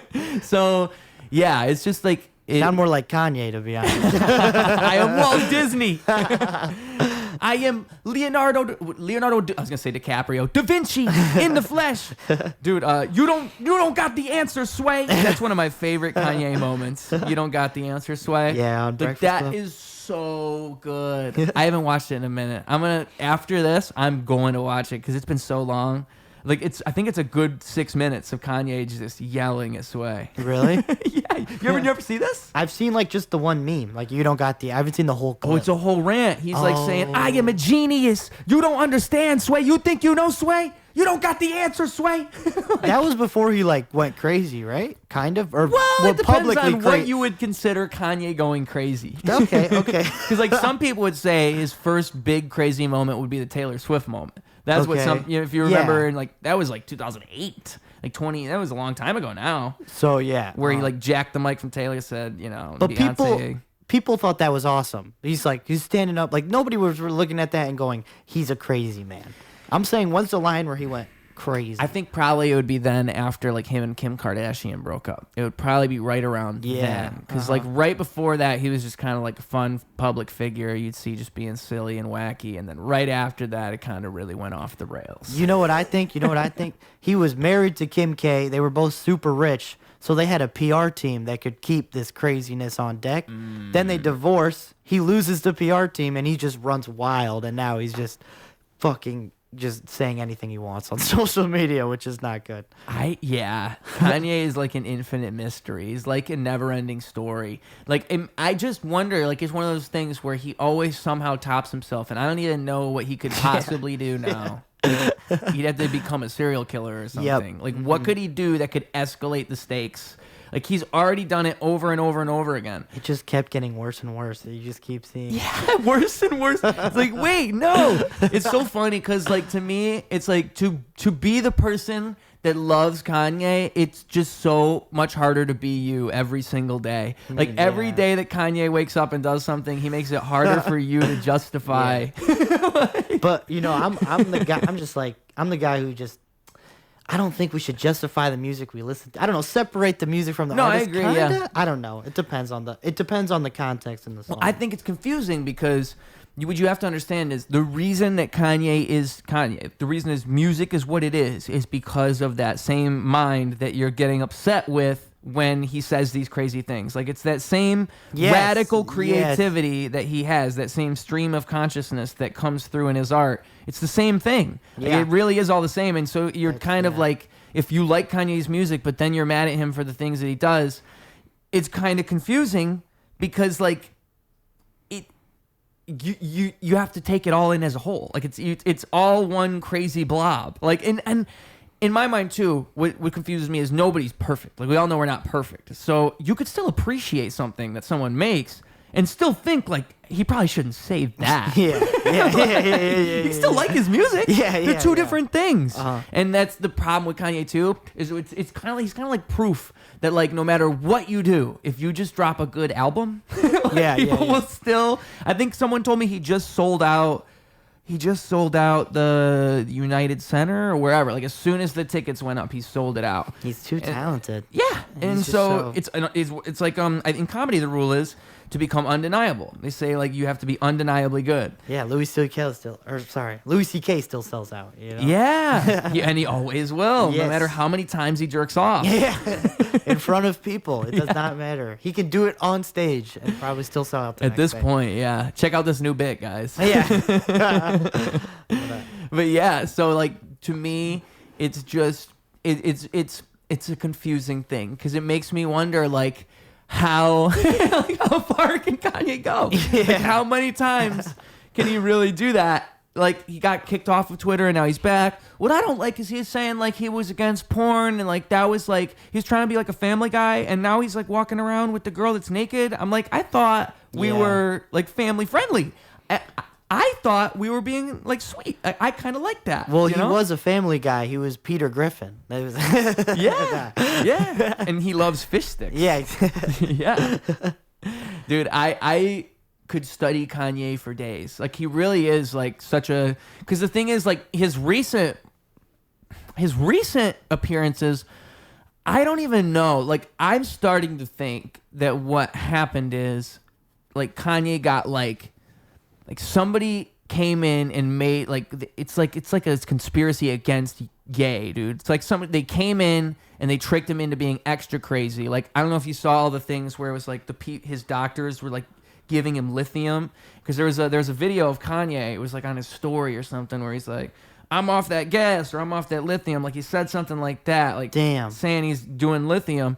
And like that's people were saying that was why his recent album Vultures 1 sounded a little bit rushed, because he's like on all these drugs because he's getting prescribed these drugs. And I don't know how much of it's real and how much of it isn't, but to me it would make sense, because I'm used to Kanye having all this energy and kind of being like boombastic, but if you watch him in like the last couple years, he's kind of like slowed down, and he's a little bit like more like, he'll just say random shit, like it doesn't really all line up the way that it used to in his schizophrenic way. Yeah, I kind of see where you're going with I don't know, dude. Like, I'm scared for Ye. Save Ye. Hashtag save Ye. It's too late. He's too far gone. Yeah. I don't know, man. Oh, dude. I would, if he hit me up and asked me to be on a song, I'd probably say yes. Oh, you have to say that. Like, who wouldn't? Yeah, I would do it. Fuck it. Give me 30 seconds. I was thinking it'd be a funny thing, since I'm like the rapper comedy guy. It'd be smart if I like got a bunch of comedians to do like a cypher. You know, like get a bunch of you guys to just like rap on a song. If you do a cypher, I'd love to be a part of it. Yeah, you're on the list, dude. I'm a terrible rapper, but fuck it. Let me roll. I think what would make it the best is if like the comedians took it seriously. Like, they'd have to commit to it, you know? Because if you're just trying to be funny, then it's not going to sell as hard as if you like actually rap, well, you know? Funny bars can also be hard as fuck at the same time. Yes. Well, you're from Michigan. Do you like V's? Have you heard of the rapper V's? No, I haven't heard of him. Oh man, he makes rap. One of his best songs, Law and Order. His bars are fucking hilarious, and then they're also hard as fuck at the same time. Like, I'm trying to think of one. Like, God, I wish I could pull up the song or something. Can I pull up the song actually? Yeah, sure. I'm trying to pull up some funny ass rap bars. How you feel about V's? V's who? V's nuts. He's from Detroit, and he is so funny. Like, he's so fun. I saw him live, and he's hilarious. I knew the shit was gonna come like I seen it on The Simpsons. Isn't that fucking awesome? So is it like strictly comedy rap that he's doing? Like, he's not trying to be funny. That's just how he thinks. And every bar is just a different. I call it punchline rap. Yeah. Every bar just hits, and you're just like, oh my god. You're just listening to his music like, oh my god. Okay. Interesting. Yeah. There's this rapper named Comic, I know, who's like that. He's from somewhere in Michigan as well. But he's real. I think it's like the Detroit area, if I'm correct. Is he? God, has he made the song Go? No, I'm thinking something different. I don't think so. But he's great though. He's like great with, again, punchlines. Like, it's all about punchlines. And because that's. I mean, me and my friends, we always just talk about it because they're just so funny. Yeah. Like, I've heard so many funny rap bars. Like, I'm a huge fan of rap. Like, I like all kinds of music. I love everything, but rap is just so funny to me. Yeah. Like, Future has a whole song about the OJ trial. Have you heard that? No. It's called Juice. And the song he samples, it's awesome. It's the best. He samples the verdict in court. It's awesome. I'm like, this is the best. And he's like, the chorus is double murder, homicide with no visitation. Bro. It's fucking awesome. And the song is also hard as fuck. That's why I think rappers are so funny. You got to be funny. Tim Perez, I haven't heard of the album yet, but there's a song in Future's new album where it's like, and it's like him making the sound he would make if he was having sex. Yeah. That's a whole song. Yep. He has a song called Made My Hoe Faint. Have you heard that one? That's the song, great, man. There's like a good beat. There's a beat. It's rolling, and then Future just comes and goes, "I just made my hoe faint." Like, it sounds like he's on like 911 in the studio. It's fucking. It is so funny. Future's one of my favorite rappers. Yeah, I think rap and comedy you could easily blend in that way though. Like, a lot of like older, like late 90s rap, like early thousands rap, I think leaned more into that. Like, a lot more than now. Like, one thing I say with hip hop a lot too though is that it's not, I think it was Evil Rico, the photographer, who said this to me, but I'll never forget it. He said that rap now is going through what rock music went through in like the 60s and 70s, where it's like there used to be all these. It used to be just rock music. There was rock, and then that was it. And then there became like 10 different genres of rock, and then 100 different genres of rock. But we still all call it hip hop, when really there's like 1,000 different hip hops. Yeah. And like to me, when I think of hip hop, I think of like the lyrical rap from like the late 90s, like where it's like an MC rapping over a beat using like wordplay and lyricism, and like you're proving your worth through your ability to rap. Yeah, like a Tribe Called Quest. Yeah. Oh. Like that's what hip hop is to me. That's what I think about when I think about it. But like to so many people, that is not what rap is. It's like it's what Future is. It's just like you could rap about anything and it just could just be funny. And so like it's just, to me, it's so confusing because really it's like a million different genres. Like what Future is doing is so much different than what late 90s rap was. He's almost like vibe music, you know? It's the beat plays a bigger role, I think, in rap. Because yes, like rap now is, there's like rap that like hypes you up and gets you ready. Yeah. Like rap in the past sort of was just like kind of like relaxing, like it was kind of like saying poetry over a beat. Yeah. You know, like rap now is like a lot different, and there's some like drill rap is like insane. Yeah. UK drill is wild. Yeah. I can't. But it's so intense. It is, yeah. It's like listening to like a crazy metal song. It's like just, you know, I don't know, like the bars in them are just fucking. I'm coming at you. I'm gonna get you. I'm gonna smack you. It's like whoa. I'm stabbing you. When you hear my gun, clap, clap. It's true. You know, like, dude. There's these two older guys. I can't remember their name, but they were popular on social media. It's just two old UK like rappers. They're like in their 90s, like talking about I'm thugging, I'm coming, I'm gonna get it, I'm running. Like that's their whole vibe. It's great, dude. Yeah. I mean, like in that sense, I think that like it's cool. I think hip hop gives you a way to like find your own way of doing it. Like if you do it right, you have your own way of expressing your ideas and making it all make sense. In the same way that writing a great comedy joke is, and becoming your own comedian. Like you'll see rappers start out and they kind of sound like other music, and then they kind of figure themselves out over time. Like any musician, they kind of sound like other things, and then they kind of figure themselves. Like rarely do you sound unique at first. And I think comedy, it's the same. I think if you see people when they're starting, you can kind of maybe pinpoint like, oh, so you probably like these people. Yeah. And then later on, they aren't quite like that. You know, they kind of figure themselves out. But it's a weird thing, you know. Yeah. Yeah. It's definitely a good point. Where you like try to, because you can just do rap your own way. I mean, and you can do comedy your own way. Yeah. You can do anything on a stage. There's so much unique comedy in rap. Like, yeah, like rap is there's so many different artists you can listen to just like out now. I mean, I remember when Tyler, the Creator, won like the rap Oscar or something. Yeah. He was like, this is racist. I'm not a rapper. I'm just playing. Did he say that? I'm pretty sure like That's he funny. said something like winning the rap album was like weird for him. I think that was the album where he was rapping about he was gay. I think that was the album where he like came out as gay. I think that would be the one. I can't remember the name of the album though. There's that really popular song. Was it like Pink? No, I don't think so. Because there's Igor, but it's the album before Igor. I don't even. Jamie, could you pull that up? Jamie. Yeah, I'm gonna look it up though because I do want to know. It's Call Me If You Get Lost. It's not. I don't think it's that one either. No, that's after. Yeah. I don't need. I'm no help here. I'm very sorry. Yeah, you already mentioned before how dumb you are. Yeah. I'm showing my. I don't know either. Let's see. It's Flower Boy. Oh. That's what it is. I would imagine that's what he got the album for. Igor was the one you were thinking of, though, with the pink album cover. That is the one. That's the one there. Mm-hmm. But Flower Boy, I think that would be the one, because that was like his first album that really even sounded like commercially appropriate. Like, not even like a knock on him, just like, oh, this is more than a hip hop artist at this point. Like he kind of always had like an underground rap vibe until then. Yeah, Flower Boy, he completely changed. Yeah, he blossomed like a flower. Yeah. That's a great album though. I like.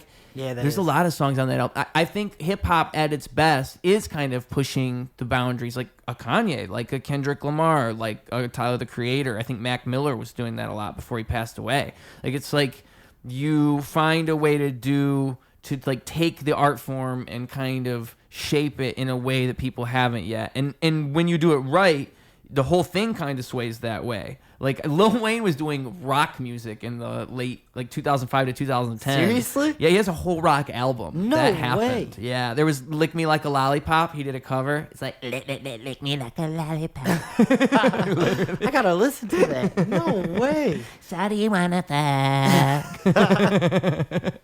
I heard that so many times when I was 10. Yeah, so like, yeah, dude, there's all kinds of things with like but with comedy, I imagine it's the exact same. It's like, how do I do the same exact thing that everybody's already done, but different? Yeah. Which is like an impossible question. Yeah. It really is.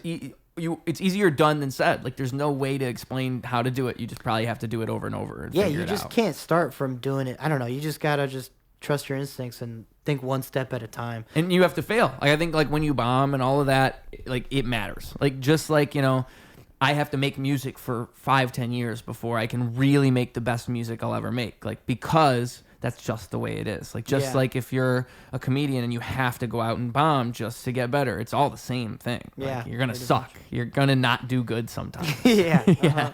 Even when you think you're doing good, your life will just come in like boom. Just bomb. Yeah. Like, you'd be like, my day was awesome. I'm going into this mic. I'm feeling really good. And then nothing. Yeah. I imagine that. See, that's like, I fear comedy. I fear it because I've gotten good at my craft in isolation since I was like 13. I don't need to do this all Yeah. over again. Yeah. I mean, that's fair, but like, just don't attach yourself too much to the outcome. That's what I've heard, right? Yeah. Don't attach yourself to the outcome and like, you know, just like I just said, you're going to have to bomb. You know, it's going to have to happen. Yeah. Have you had any like particularly bad bombs, like painful ones? Yes. It was like my first guest spot at a club in Chicago, and I had like exactly 6 minutes of material. Okay. And I'm like, fuck yeah, this material's been working pretty well all over the place. I've already had a good set at the open mic at the club. So I was like, fuck yeah.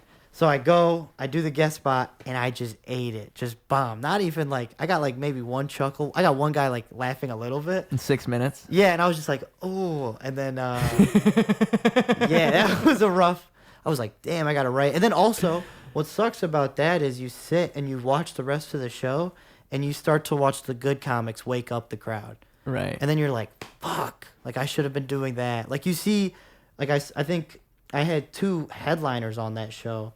I think it was like St. James Jackson and Paul Farvar. Okay. Both like top comedians in Chicago. And I just watched them like get laughs and wake up the room after I bombed. I was like, fuck, I got to get better. That's just how bombing always goes. You're just like, got to get better. But that's like not too bad. I don't know. Well, no, because there's real like, I think like even when other comedians see you bomb, it's not like they're like, oh, this guy sucks. Like, Yeah. they've been there. They feel your pain more so than anything. Like, they understand your pain more than anyone else. So I think, like, there's really no... And it's not like that audience is going to remember that forever. Dude, people forget what happened 20 minutes ago. Like, Yeah, they do not remember. If you were to turn up at another show, you'll be like, oh, that guy again. And then if you're better, it doesn't even... You still can redeem yourself. No, yeah, I look back at it and I laugh. Because, I mean, I've gotten... Like, I laugh at myself because I'm like, Yeah. Comedy, you can become so delusional. Yeah. Because you have, like, one good set, and you're just like, I'm the man. I'm the fucking best. And then, like, literally, like a week later, you'll be bombing and be like, okay, I gotta lock in. I'm not that good. And you'll see other comics, you have to realize where you're at. Right. So, like, it's tough to kind of, like, when I look back, I'm like, I thought I was good 2 months in. Like, no, I thought I was. So, that's what I'm hoping is 2 months in, I look back where I'm at now and be like, damn, I thought I was good 10 months. So well, I've learned like that's why I say you should apply it to everything. Like I apply it to music because I've learned to just be okay with that. Like what I think is good now won't be good later. I already know. Yeah, I am writing it with that in mind. Like I like like usually it's the mixing and mastering shit that really gets me. It's not even like the performing of the music or the writing of the music. It's like when I listen to the way I used to mix things. Yeah. I get mad because it's like this could sound so much better. Yeah. But I had no clue what the fuck I was doing. Yeah. And then I go through that period like I say like there's a good like 2 or 3 month period where I'm like relearning everything once every 2 years. Yeah. Like that's how it always goes. I'll think I know, and then all of a sudden I'll realize, wait, what? Yeah. That's why I never try to get in that mode. I never I'm working on like never being like thinking I'm good. Yeah. You know? Because you Always- shouldn't. Like, but always you get also better. should. That's the problem is you do have to gotta be- kind of believe in yourself. Yes, exactly. It's like, yeah. Uh-huh. There's a certain amount of disillusion that has to occur. Like Yes. you have to trick yourself a certain amount. You have to be like, I know where I'm at. Like, I can do this. And then, like, I can't, you got to just know. So, yeah, but that's what's nice about comedy. Yeah. Well, and like I think what's cool about it too, though, is there's like a never ending path of development, no matter what the thing you're doing is. So like, even if you think it's good now, it's kind of cool to know that it won't be good later because you'll get better. Like that's cool. Yeah, Like I that is like kinda- looking back and thinking Yeah. it's not as good because it makes me realize I must be better. you Yeah. know? Huh. And there's like older songs that I've remixed and like I've made sound better. Like it's stuff like that where like once you know you've improved, you almost like, because it's impossible to see otherwise. You can never really see the change unless you're filming yourself all the time and you have videos to watch. Like Yeah. unless you have something like some frame of reference, you don't really realize, And I think all of that experience accumulates in weird ways. Like Yeah. that's why like the greatest comedians are always like 5 or 10 years in because Yeah. they've dealt with everything for so long. They've ran out of the wrong responses. Yeah. They just can't even. Yep. They do it robotically at Yeah. this point. Yeah. It's easy for him. Yeah, just Yeah. blowing up at the right time. Uh-huh. But I mean, like it's I feel like you have to I don't know, like, and you also have to like push yourself in ways too. Like you can't, because like one thing I'll notice, especially in comedy, but in music too, I think it's both. Like you'll see people who will make a song and then they just always do that song and they never really do anything else, or like they'll make it like a playlist of like 3 songs they always perform or something. Like they don't write more than 3 songs, which is like something you can do now but you could never do before. And you'll see that in like comedy in a way where like some people have a set and it's like this 5-minute set, but they always do the exact same thing almost word for word. And it kind of Yeah. surprises me a little bit because I'm like, I've seen them do other things even Yeah. like at different places, so I'm surprised that they're always doing this. But it's just like, I feel like it's something you have to like break out of and just write all the time and push yourself all the time. You have to like force yourself to come up with new things. There's in that book I mentioned, what is it? It said like something in here. It's something, one of the 6 pages I read this morning, so it shouldn't be hard to find. Something about throwing away. There it is. And the second is that if every year you Louis C.K. says that studying George Carlin taught him what he needed to know to move up in the stand-up ranks from hack to comedy star. Carlin's work taught Louis the 2 things that became Louis' trademark. The first is to have the courage to speak the unspeakable on stage. And the second is that if every year you throw out all your old material and write an hour of new material, you will be forced to dig deeper and deeper into yourself to find your comedy. And I thought that was smart. Because like by throwing it all away and starting over, you're constantly like finding new things. Yeah, there's some comics, like we joke at open mics, you see a certain comic go up and they go into robot joke mode where they're just telling all their material they've done the last year. Yeah. And you'll be like, I'm going to do a set. And you literally just repeat a set exactly because they haven't done a new thing. I didn't realize that was such a thing until I started going to more open mics because I'll see it over and over. I'll be like, whoa. Yeah. It's almost like they're like a greatest hits album. It's it's like a little bit insane because you're seeing the same people almost every time. Yeah, like they know that. They know it's Exactly. the same witnesses. If you want to get a laugh, you have to do something new. Like, you got to try. But, yeah, it's so funny. It's they're just really funny. ironing it out, They're just rounding out the edges. Master the delivery. Get the fuck out of here. But yeah, I mean, like that, and again, like with music, like in my mind, in rap, it's about always writing and about always pushing yourself and always like trying to do new things and find new ways to do it. And so like that's what's fun about it. And so to me, it would be surprising to be doing comedy and then to want to always do the same jokes. I wouldn't even want to do that. Like I would want to always try new stuff because I get bored saying the same things over and over. Like, do I really want to keep talking about that? Probably not. Yeah, it is boring. And you feel like a bum sometimes. Even if you do get a laugh, you're just like, I I've done that before. I know. Yeah, right. It's just you kind of like when you do comedy. If you enjoy comedy, you're curious. Yeah, Like, right. oh, is this funny? I kind of want to see, and that's kind of how that grows you to do more stuff. Like I feel like some comics just aren't curious. And I think like the about curiosity should be inherent to like the art form. Like it's the same thing with most art. Like you Yeah. want to be, it's the curiosity that's driving the decisions you're making. And Yeah. like, I think like the best comedy is kind of, it's born out of curiosity. It's like when a comedian kind of poses a question but doesn't really give any answers, you Yeah, know? Because it should be that's the mystery. It's like the misdirect, and the fun part is the Yeah. audience has to think, and like you're not giving all the answers. You're really just asking the best questions. Yep.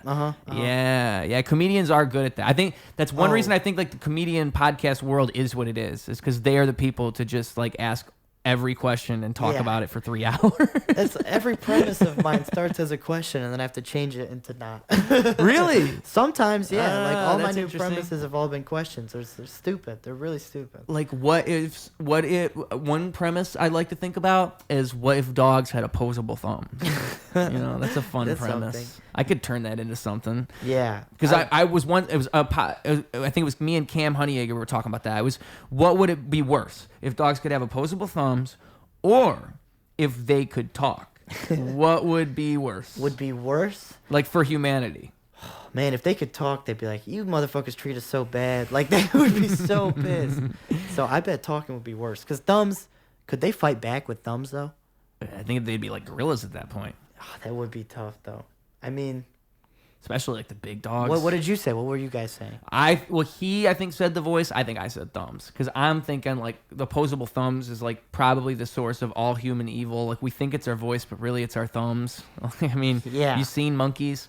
Like they will just choke each other out. Like I think that we're just monkeys with voices, and our thumbs are probably the thing that like I think dogs would start going for the jugular. Yeah. They'd have claws. Like if they had thumbs, they would open up the fridge. They'd get into your fridge. They'd eat everything. Yeah. You- The relationship would change so fast. That's such a good point. Because with a voice, like, some dogs fuck with us, like this dog is chilling. Oscar. So if Oscar could talk, he wouldn't be mad. He'd just be like, "What's up? Let me chill here." If he had a voice, he'd probably be like, "Hey guys, can I come in?" Like that's probably what he'd He'd be be your saying. co-host, probably. Yeah, he would want to be. We could actually talk. Yeah. Yeah, I'd love if my dog had a voice. I think it would actually be a miracle. Yeah. That's actually I'm flipping it. I think it'd be awesome if dogs had voices. Yeah. Now that I think about I it. mean, haven't you seen the Disney show? There's like a billion where the dog can talk. I would love that if I could talk.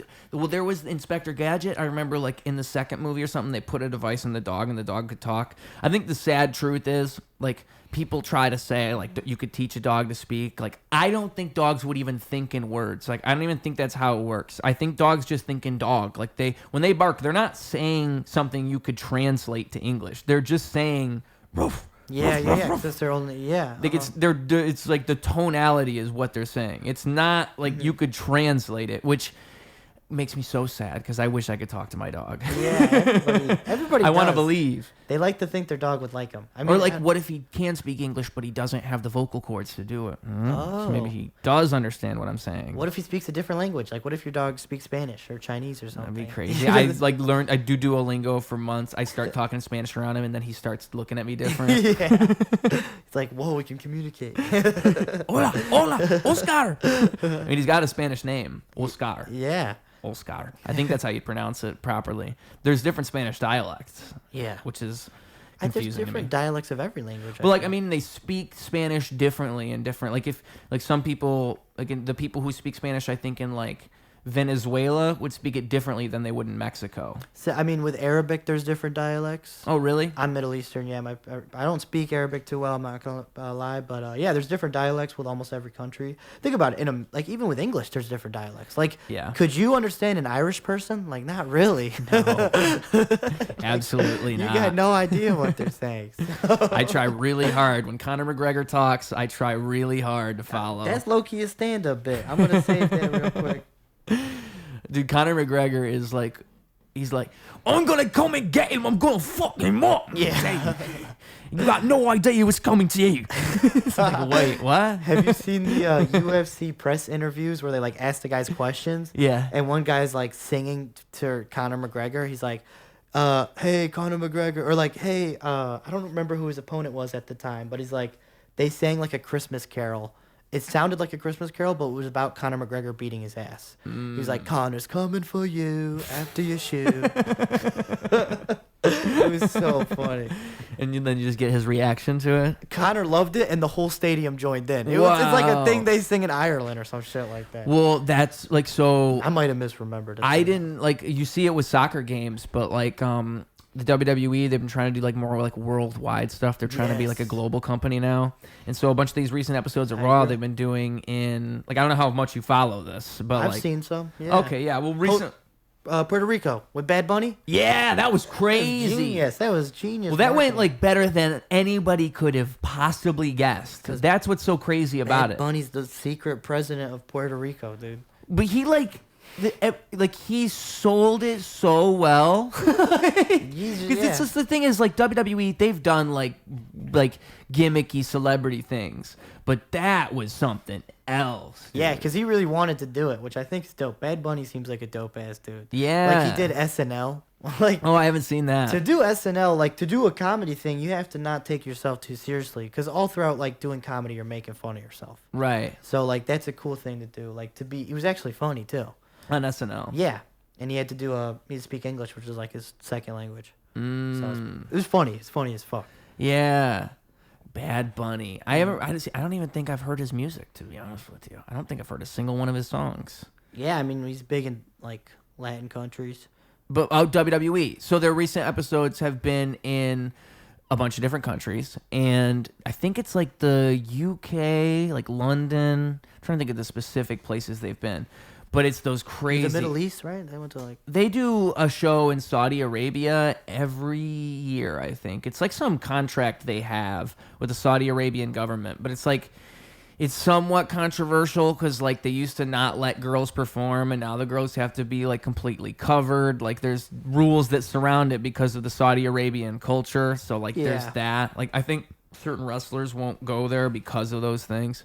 But beyond that, like they make millions and millions and millions. It's kind of like it's like the Godfather came to you with a deal you couldn't refuse, you know? Yeah. It's like, listen, like I will pay you $10 million to perform for the king. And so, I mean, and I think that's how it all started with that. And it's always like, what's funny about those is there was always like random matches that shouldn't be happening, but they happen just for those shows. Like it's like I think it was Logan Paul versus Roman Reigns, and that was the one, this last one. Before that, it was like The Undertaker and Kane, so the Brothers of Destruction are coming back, and they're fighting Triple H and Shawn Michaels. And this is like, these are all people from like 2003, but they're all coming back for this match. And it went so like badly. The people hated that match, but it should never have happened. But it happened because like these Saudi Arabia shows are like these weird, like they book them really weird. It's like they're trying to draw attention by doing like the most outlandish thing they could possibly. No one would believe we're bringing this person back. I'm going to get back to my original point, though, which is that in these other countries, they get such like a big audience reaction. Like it's like in America, the audiences are dead, and then they go to these other countries and they're just chanting the whole time, like literally random shit, like It's like, what does that even mean? I think it's because they're drunker. They're just drinking a lot. Ireland in particular, you get some drunks. They go to the UK, they're all just hammered, and they also have songs. You know, America doesn't really have enough songs. I feel. I think that's what it is. Well, there's not enough songs. They got a song for everything, and they all know their songs. That's what blows my mind is they'll all just start singing this song. And like, what the fuck? It's a whole stadium singing a song. It's like songs are like a class in school. Like it's like a mandatory class. You have to learn 100 songs. So like Cody Rhodes, this is one that I've seen, like, because it'll be Cody Rhodes and John Cena. And so Cody Rhodes is out there, and just in this thing, they're going, Cody, Cody, Cody Rhodes, Cody, Cody, Cody Rhodes. Cody, Cody, Cody Rhodes. That's the chant. That's the whole chant. And that is, they would never do that in America. Not even once. Would they be looking at you weird? Like, why are you doing that? Because America, they wouldn't join in with you. America, we chant, fuck you, fuck you, fuck you. But like, yeah, it's wild to me that they all know, like, because that's the tune I've never heard. I've never heard that. And they're chanting the wrestler's name to the tune. Like, what the fuck is going on? There's a lot of that, though. Like, there's so many of them. Great. They must learn them in grade school. I don't know where they learn these. They just know all of them. Every Premier League football team has one. Yeah. I mean, soccer is a way bigger thing over there because they have like one for each like city. Right. So Yeah. that'd be badass in America if we had like leagues. Like they have like different professional leagues. For like, soccer? Yeah. Yeah. Like, So, that'd like be there's cool. like a If like basketball had that. like there's 2 leagues. Kind of like there's a semi-pro and then the pro. There's like 5. There's Oh, a lot. really? Yeah, you can really. Yeah, there's a shit ton, especially in like the UK and bigger soccer countries. I wonder if you were in the UK, like what the odds would be of being like a professional soccer player. Like if you were growing up in one of these countries and you decided I want to be a soccer player, like is that outlandish or is that What's within professional? reach? Like Premier League or like? That's the question, And right? it's Because if so- there's 5 leagues, I mean, there's options. Well, okay, the lower leagues barely like the lower leagues. You do it for the love of the game. Like you're not making much. Like I mean, it's like G League and NBA. Like worse money than that. Yeah. But it's like going to open mics. Exactly. Yes, you're doing the soccer open mic, and then they pick you up, and you start getting booked on independent shows, Pretty much. and then you start scoring goals, and then a comedy club finally books you for a weekend, and you're in the Prem. Yeah. Yeah. Soccer would be like an interesting culture, though. Like just being everybody being in it. I feel like I could be okay at that. Like track is a sport that I thought I maybe should have done. Soccer's kind of similar. You're just running and kicking balls. I think what blows my mind is that they bounce the balls off their heads so well. Like when they, when they do that is a skill. that's impressive. Because like not only is the ball coming at you, but you have to knock it with your head at the right time in the right way. There's so much trigonometry happening in that. Yeah. It's like playing ping pong when there's spin on the ball and they're like Timing doing on the crazy jump, all that stuff. But like also the pass, they're also getting perfect passes from the best passers. in the Right. goddamn That world. too, where like you got to kick this ball perfect. Yeah. Yeah. I never but soccer maybe though, because it's kind of like what I was saying with the piano thing. I feel like that's one of those things where if I really put my mind to it, because I can run, dude. I could run. I could be the next like Gerardo. What's the guy's name? That one real famous soccer player. Everybody knows him. Gerardo. He does that dance. He does that thing. He just did the collab with Mr. Beast. Fuck. Jamie, please. Gerardo. Save us. Jamie, pull it up. I will. Gerardo's the wrong name. Like I was. Lionel Messi. Messi, yes. Oh, Messi, I was saying the okay. wrong name because I knew I didn't remember it, so I just I didn't went know for he collabed Gerardo. with Mr. Beast. God damn. Yeah, it's like Mr. Beast and Messi, dude, and Messi's just like nodding along while Mr. Beast is amazing at soccer. It's. But yeah, I want to be the next Messi. I could have been that in another life. I feel like soccer, maybe basketball, not tall enough. I don't think it matters in soccer. You think you could have been the next Messi if you played soccer? Of course, No. of course, dude. Dude, be the Messi. Yeah, I'd be the best at anything I do. That's what my mom tells me. I respect that. You know what? I do respect that. For me, I just knew that stand-up is like the one thing I was pretty good at, so I'll just stick with this. Like I sucked at basketball when I played, and I was sucked at soccer, but I had fun. I think track Stand-up I is would have suck. liked. That was my initial one, just because you're not competing in like a team. Like, you're kind of competing against yourself, and I like that. And I think like rap's kind of the same. I think stand-up comedy's kind of the same. You're competing against yourself in this sport. Skateboarding is kind of that. You compete against no one else but you, and it's like just getting really good at doing that and being better at being you in that way. Like that to me is so much better than like now I gotta I played football. My mom she says she asked me if I wanted to play, and she says I said yes, but I don't recall because I hated playing football. Like I remember I was the worst. People would ask me what position I had. I was like, what position I was on the team, and I would say like, oh, they just put me wherever. But like that's not a thing. Like I must have had a position. Yeah. I just didn't know. I was that bad. I was just bad. So disinterested. And my mom would just go to these games and watch me fail. Like so bad. I did not want to play. I remember looking forward to eating oranges in like the middle of the game. That was like your best part.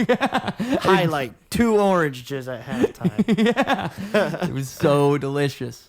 That was the first time I ever really had like orange peels like that. I was just popping an orange in my mouth. And, oh, that was awesome. That's funny. But yeah, so I remember not being into that. And like, I feel like a solo sport would have been cool.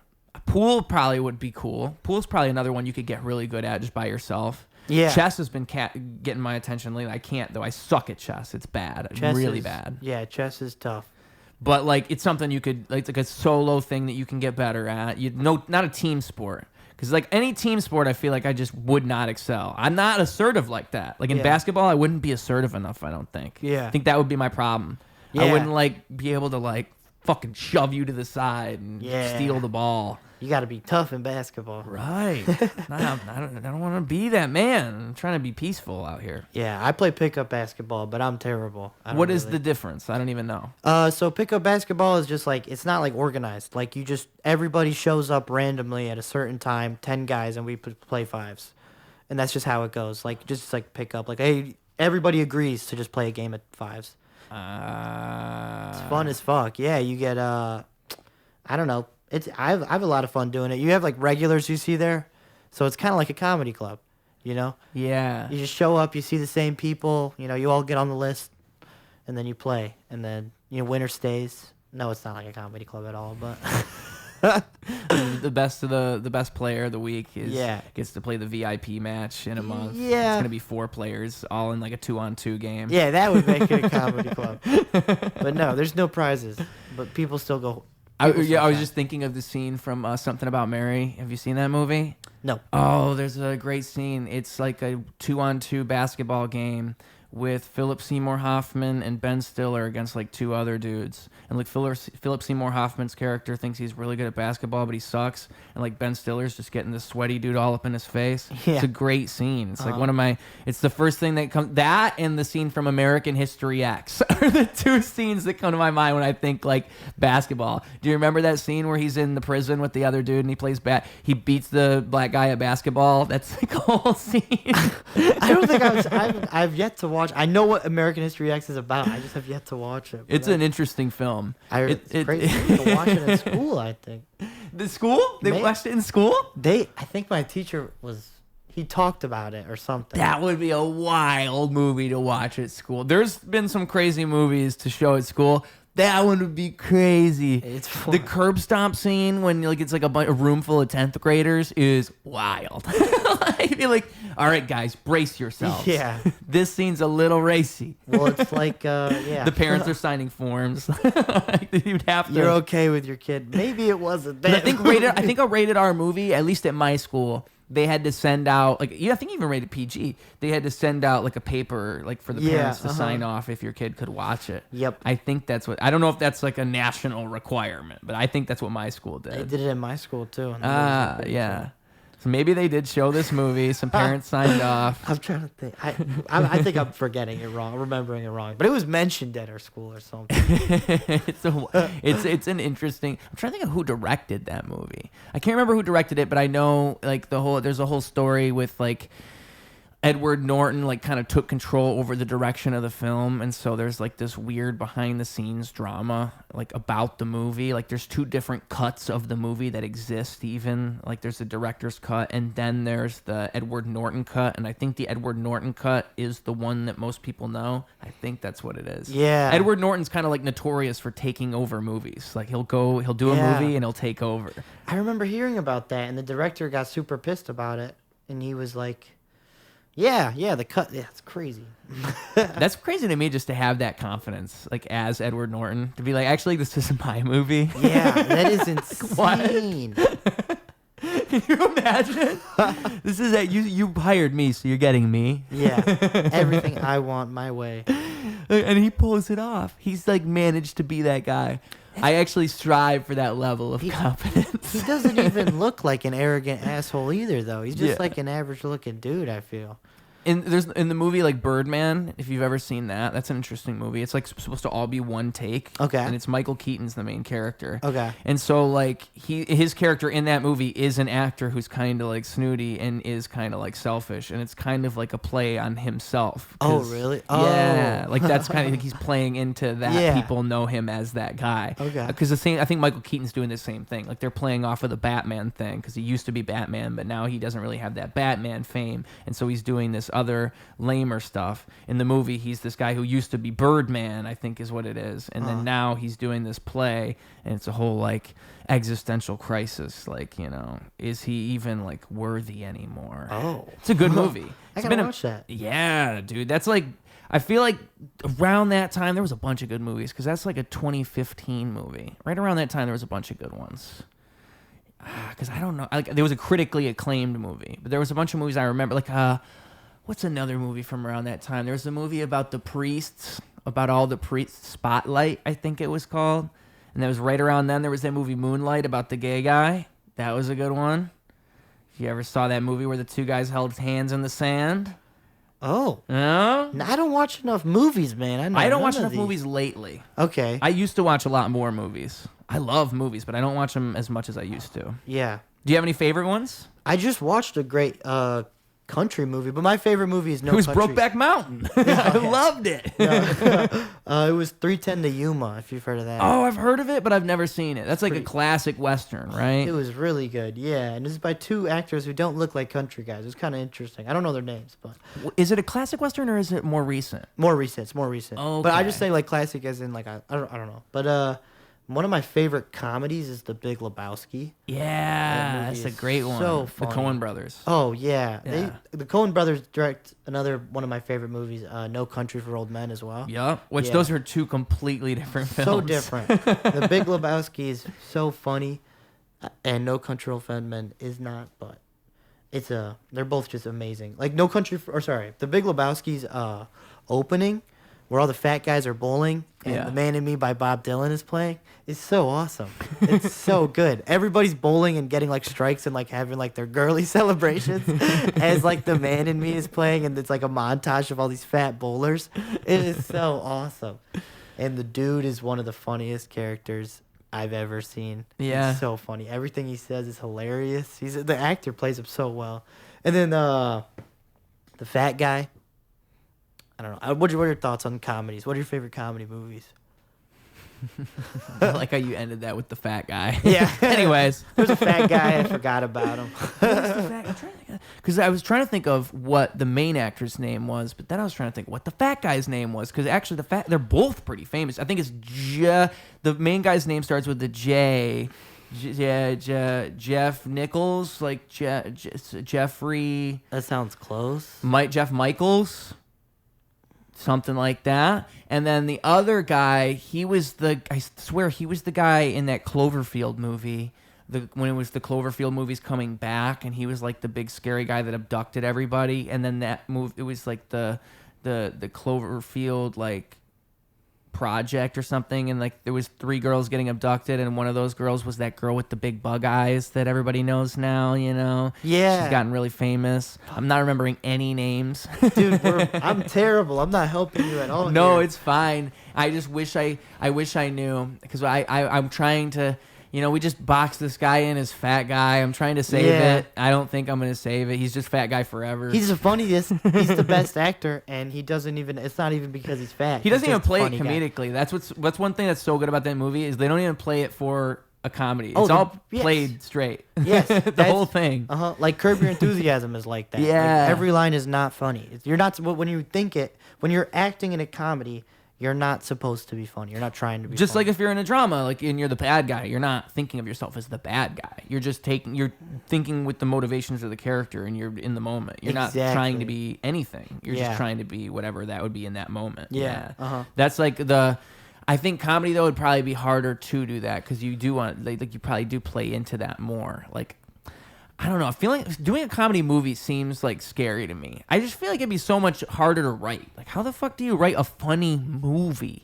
Because it's so much different than writing like a funny set or like a funny, like, you know, even just a joke. Like, you're writing a plot, but also the whole thing is, I don't know. I don't know how you would write a comedy film. It seems scary. I think most people start with like one thing. A premise. Probably starts with a not premise. even that. Like before that, like they have like a setting they want to be in, or like a funny character they want. So it's like The Big Lebowski is probably the dude. Exactly. It's like I really want to write with this character, and then they create a whole thing around them.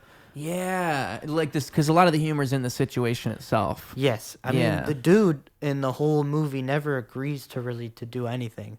he just gets like dragged along by other characters. It's so funny. It's like, Lebowski, go get this like fucking thing for me. And he's just like, all right. And he just goes and he does it. Or he just gets thrown out of cars for liking the Eagles. Probably one of the funniest scenes. It's one of the funniest scenes in the whole movie. Oh, let me think of comedy movies I like. Step Brothers, I liked that movie a lot. Step Brothers is good. That movie holds up in my mind. Like, I could rewatch it and I still find it to be great. Other great comedy movies. You ever watch the show Kenny versus Spenny? That's a great like Canadian comedy No, thing. I've It's like a competition show, but it's two friends, but one friend like tortures the other friend for most of the show. Oh my god. So like Kenny just kind of tortures Spenny, and Spenny's kind of like one of those people who's like kind of a germaphobe. He's kind of like taking everything too serious. So Kenny just fucks with them all the time. Yeah. And that's kind of like the basis of it all. But beyond that, like it's like they did an episode, who could have the biggest fart? Like it's always like a competitive thing. Who can be the first to make the other one laugh? Who could have the biggest fart? Who could stay awake the longest? And this was like primetime TV in Canada. Yeah, it was. I think it was on Showtime. Wow. Yeah, I'm pretty sure. Showtime Canada. And like, I think it's like kind of had a resurgence because Kenny Hotz, like Kenny from Kenny versus Spenny, so one of the guys. They do tours, so they'll turn up in cities and they'll like just answer questions from the audience, and Kenny will just basically roast Spenny the whole time. Like he's just bullies him. That's Jesus Christ, that's the whole thing. It's like that, but the thing is, Spenny plays into it, but he also like you can tell it also really does kind of hurt his feelings. It's a great dynamic to have, and I think they really are friends. Who can commit the most crimes? That's a great episode of that show. Who can commit the most crimes? Because I really do.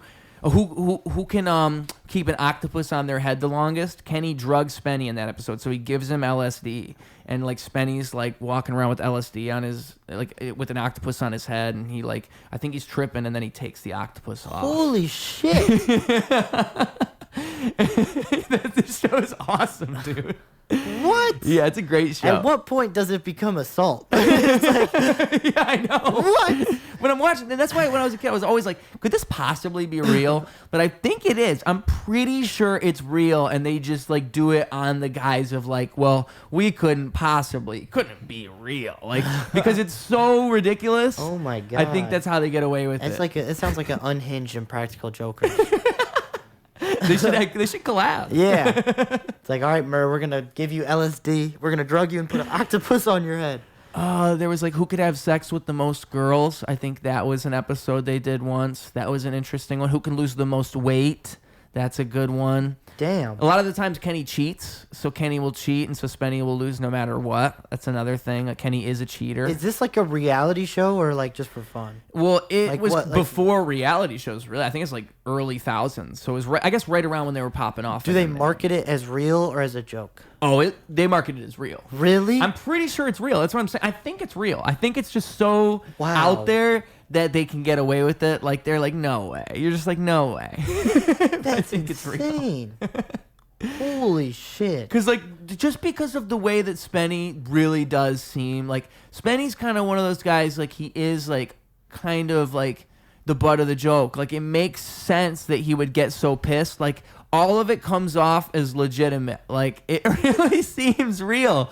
I'll send you some of the best episodes because it's a great show. Kenny v. Spenny. Kenny versus Spenny, and most of it's available on YouTube at this point. I'm pretty sure. Like back in the day, I can't even remember how I found it. I think I saw one episode on YouTube, and that was it. Who can piss off the most people? That's a good one. Who can piss off the most people? That's like one I feel like you'd would like lose, even if you win. That's a lose-lose. Yeah, because you're pissing. I think off that a in lot that of one, that's what people. Kenny did. He said, "I'm just not even going to try in this competition," and then Spenny's going to piss everybody off, and it's going to be awesome. That's crazy. And then, if I remember correctly, at the very end of the episode, Kenny goes, "You know what? I'm gonna go to this ball game." And then he goes to a ball game, and then he just he gets his face on the speaker, like on the screen, and just like shouts some shit, and everybody starts booing him. And so he counts the entire stadium. Like he pissed off 20,000 people, and so he automatically won at the very end. It's a great show. There's so many good episodes. Who Can Blow the Biggest Fart is probably one of the best episodes, honestly. I'm just like trying to picture this. Like These are real people, right? Yeah. Oh my God. I kind of like, part of me, I really feel like I should reach out to Kenny because I think there's a chance I could get him on my podcast. That'd be cool That as would be fuck. so. I'd be like, dude, tell me everything. The LSD, like, what made you think that would be the right way to go? I'd like prepare for that interview so much because I watched that stuff when I was younger. I think there's 4 or 5 seasons of that show, but that's like a great comedy I remember. What else? I mean, like Pineapple Express. I like that movie a lot That's too. a good one. That's a fun movie. I can't think of any comedy movies at the moment. There's like I haven't seen a bunch of like 90s comedies. I feel like I should need to study the art of those more. But obviously, like Ferris Bueller's Day Off. That's a great one. I think that counts as a comedy. That's a great movie. I think, yeah. Yeah. I don't know. It's not all the way. Is it that funny? I don't know. He's this guy just stealing from his friend, right? And then Yeah. he crashes the car. Kind of an asshole. Yeah, you're kind of a dick. But comedy is filled with dicks, so maybe it is funny. What other? I don't even know if I mean, like, I really like the vacation movies, but I feel like there's one I haven't seen. I mean, like the earlier ones, like National Lampoon's vacation movies, like the European Vacation. That's funny. European. Yeah, where they go to the UK and like, I think they're like, I remember there's a scene where they're confused because like the hotel rooms don't have numbers and they hit some guy on the street. Wait, the hotel rooms don't have numbers? Yeah, something like that. I learned from that movie a couple What? things. They can't count? They can't count. Yeah. It's like, you're in that one. Okay. Because I think there's like, I don't remember. It's been a minute since I've seen the movie. I think like they walk in the wrong room and they almost like fuck the wrong people. Like like he's like naked and he's like walking into the room. And I think I might be getting that wrong, but I might be getting it right. I don't know. It's a great movie. I'll tell you that much. That's who is it? And it's Chevy Chase in his prime. That's what those movies are. Ooh, Chevy Chase. Yeah. Chevy Chase, he's like... Isn't he a dickhead or something? That's what's funny about it, is like he's known for being that guy, for just being a dickhead. Yeah. You gotta love it. He was in Community, if you ever saw that show. That's another funny I've seen show. some Community is very funny. Yeah, he was in the first 4 seasons, I want to say. And then... They dropped him because he was an ass or something? Yeah, there were like stories about him being an asshole. I think that's what it was. But his character was also playing into that. Like his character was also an asshole. So it kind of like was playing on that. Yeah, because he was probably just playing himself. He wasn't. He's like, this is so easy. Being a good comedian. Yeah. Yeah. Another thing about Chevy Chase is I've heard he has back problems because of all those falls he used to do. 'Cause Really? He would fall all the time. Wow. And I think, like, I'll see comedians do falls, and I'll think, like, I wonder, like, is that a bad idea? Is it a bad idea just to throw yourself on the floor? Maybe. Yeah, yeah. Stuntmen do it. Wrestlers do it. Professional wrestlers do it. Maybe And they there's a get way. fucking beat up. They're hurt when they retire. Yeah. They're fucked up. I mean, have you seen The Wrestler? Sometimes they wrestle for so long. Yeah, I mean, they do go for a while. 50 years old, and they're still wrestling. John Cena is on his retirement run right now. I know. I heard about that. That's crazy. And He turned heel. Yeah. How old is he? How old is John Cena? That I will look up because I actually am. What's your guess? If you had to guess how old John Cena is, we can both I think guess. he's in his 50s, man. No. No, is that 40s? I would say like 48. That's my guess. Okay. Late 40s. So 48's my guess. So I was let's- thinking 50s. 50s. You had like a specific number? 56? 47. Oh my God, I'm not even Wow. close. I said 47. And his That's why. birthday's April 28th, so that's like within a month, dude. I was basically right. He's Dang. basically 48. It's crazy. You keep up on John I'm Cena. a month off.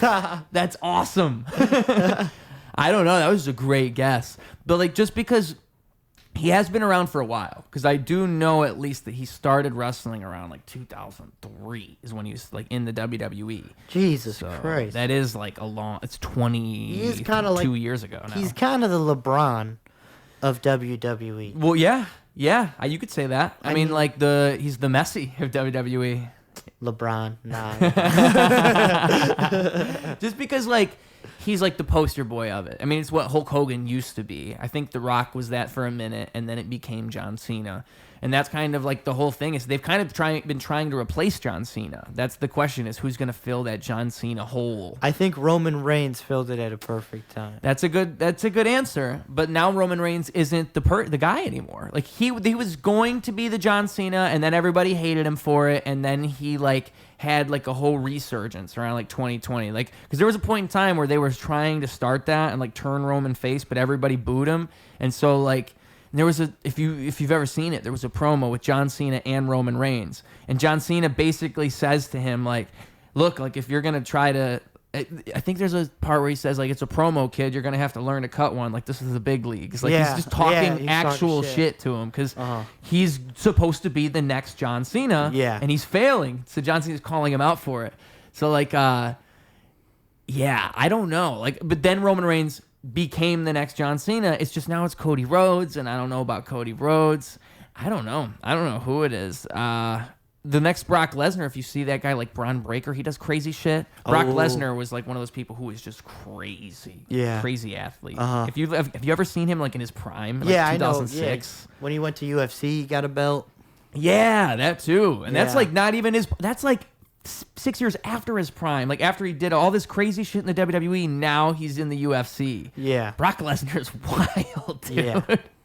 But I know the John Cena becoming a bad guy thing, that is, if you I don't know if you kept up with it last year when The Rock became a bad guy, and that was the whole thing.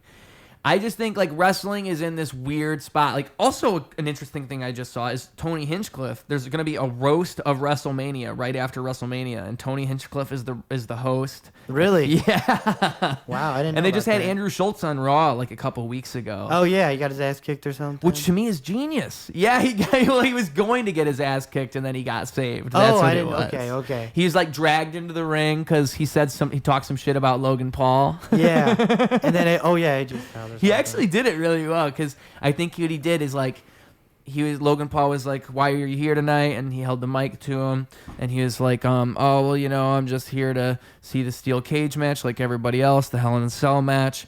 And then Logan Paul says like, oh well, you're not here to see me. And then he's like, no, I'm not here to see you. Like, nobody's here to see you. All these fine people in New York, we're here to see something great tonight. We're not all here to see. Like, he does that whole wrestling promo thing. Yeah. And then he gets dragged into and he talked about it on his podcast later, and it's funny because he's still maintaining the storyline. Yeah. he's like, I can't believe he dragged me over. We had each other on the podcast. Like, we were friends. I don't understand why he would have done this to me. That's pretty funny. I low-key, I gotta use the bathroom. Oh, yeah. Take a break. Of course. It's 6:40. Yeah. I kind of gotta go. If you gotta go, that's cool? Fine. All right. But like, what we'll do is at the very, like, do you have to pee real bad, or do you wanna... I can do the ending real quick. So to wrap it up, before you urinate, we'll make sure. Come on, man. Don't gotta let them know. We kind of just let them know. My bad. Hey, man, everybody pees. I'm seconds away from peeing myself. Yeah. This guy is, he's been going through it. I've peed myself once in my life, and I was like 12. I was too old to pee myself. Okay, I wet the bed. I'm going to admit it. I wet the bed until 8th grade. That's a fun fact about Ruse. If you watch this long, you're probably you're close enough to me to where you can hear that. So at the very end here, make sure, one, tell them where they can find you on social media, all that. If they're trying to follow you, if they listen to you this long, they might as well. But also, you got a message to send the people. You want to tie it all up. You want to send them home with something good. Now is your chance. The floor is yours. My social media is Mark_Krikorian. Follow me and check me out. I post whenever I do shows. Not a ton, but just like, keep posted. I'll post like reels and clips, I guess. And I don't really got a message to be. That could be your message. Just be yourself. Stop trying to be something you're not. And that's it. That's all I got. Yeah. You heard the man. Be yourself. Don't try to be something you're not. If you are deep down, if you identify as a cat, be a cat.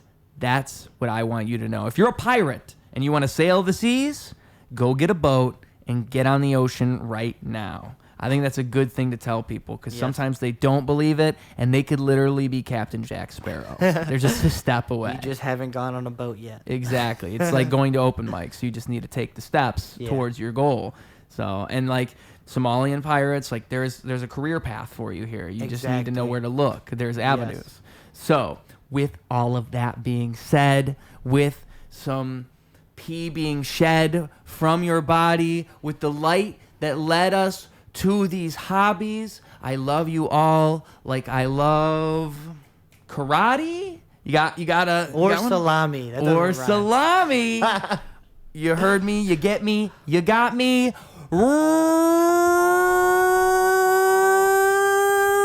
Rules Radio. Damn. Clocking out. Double down, competition couldn't help him to rock. Missed the whole time, holy fell through the flock.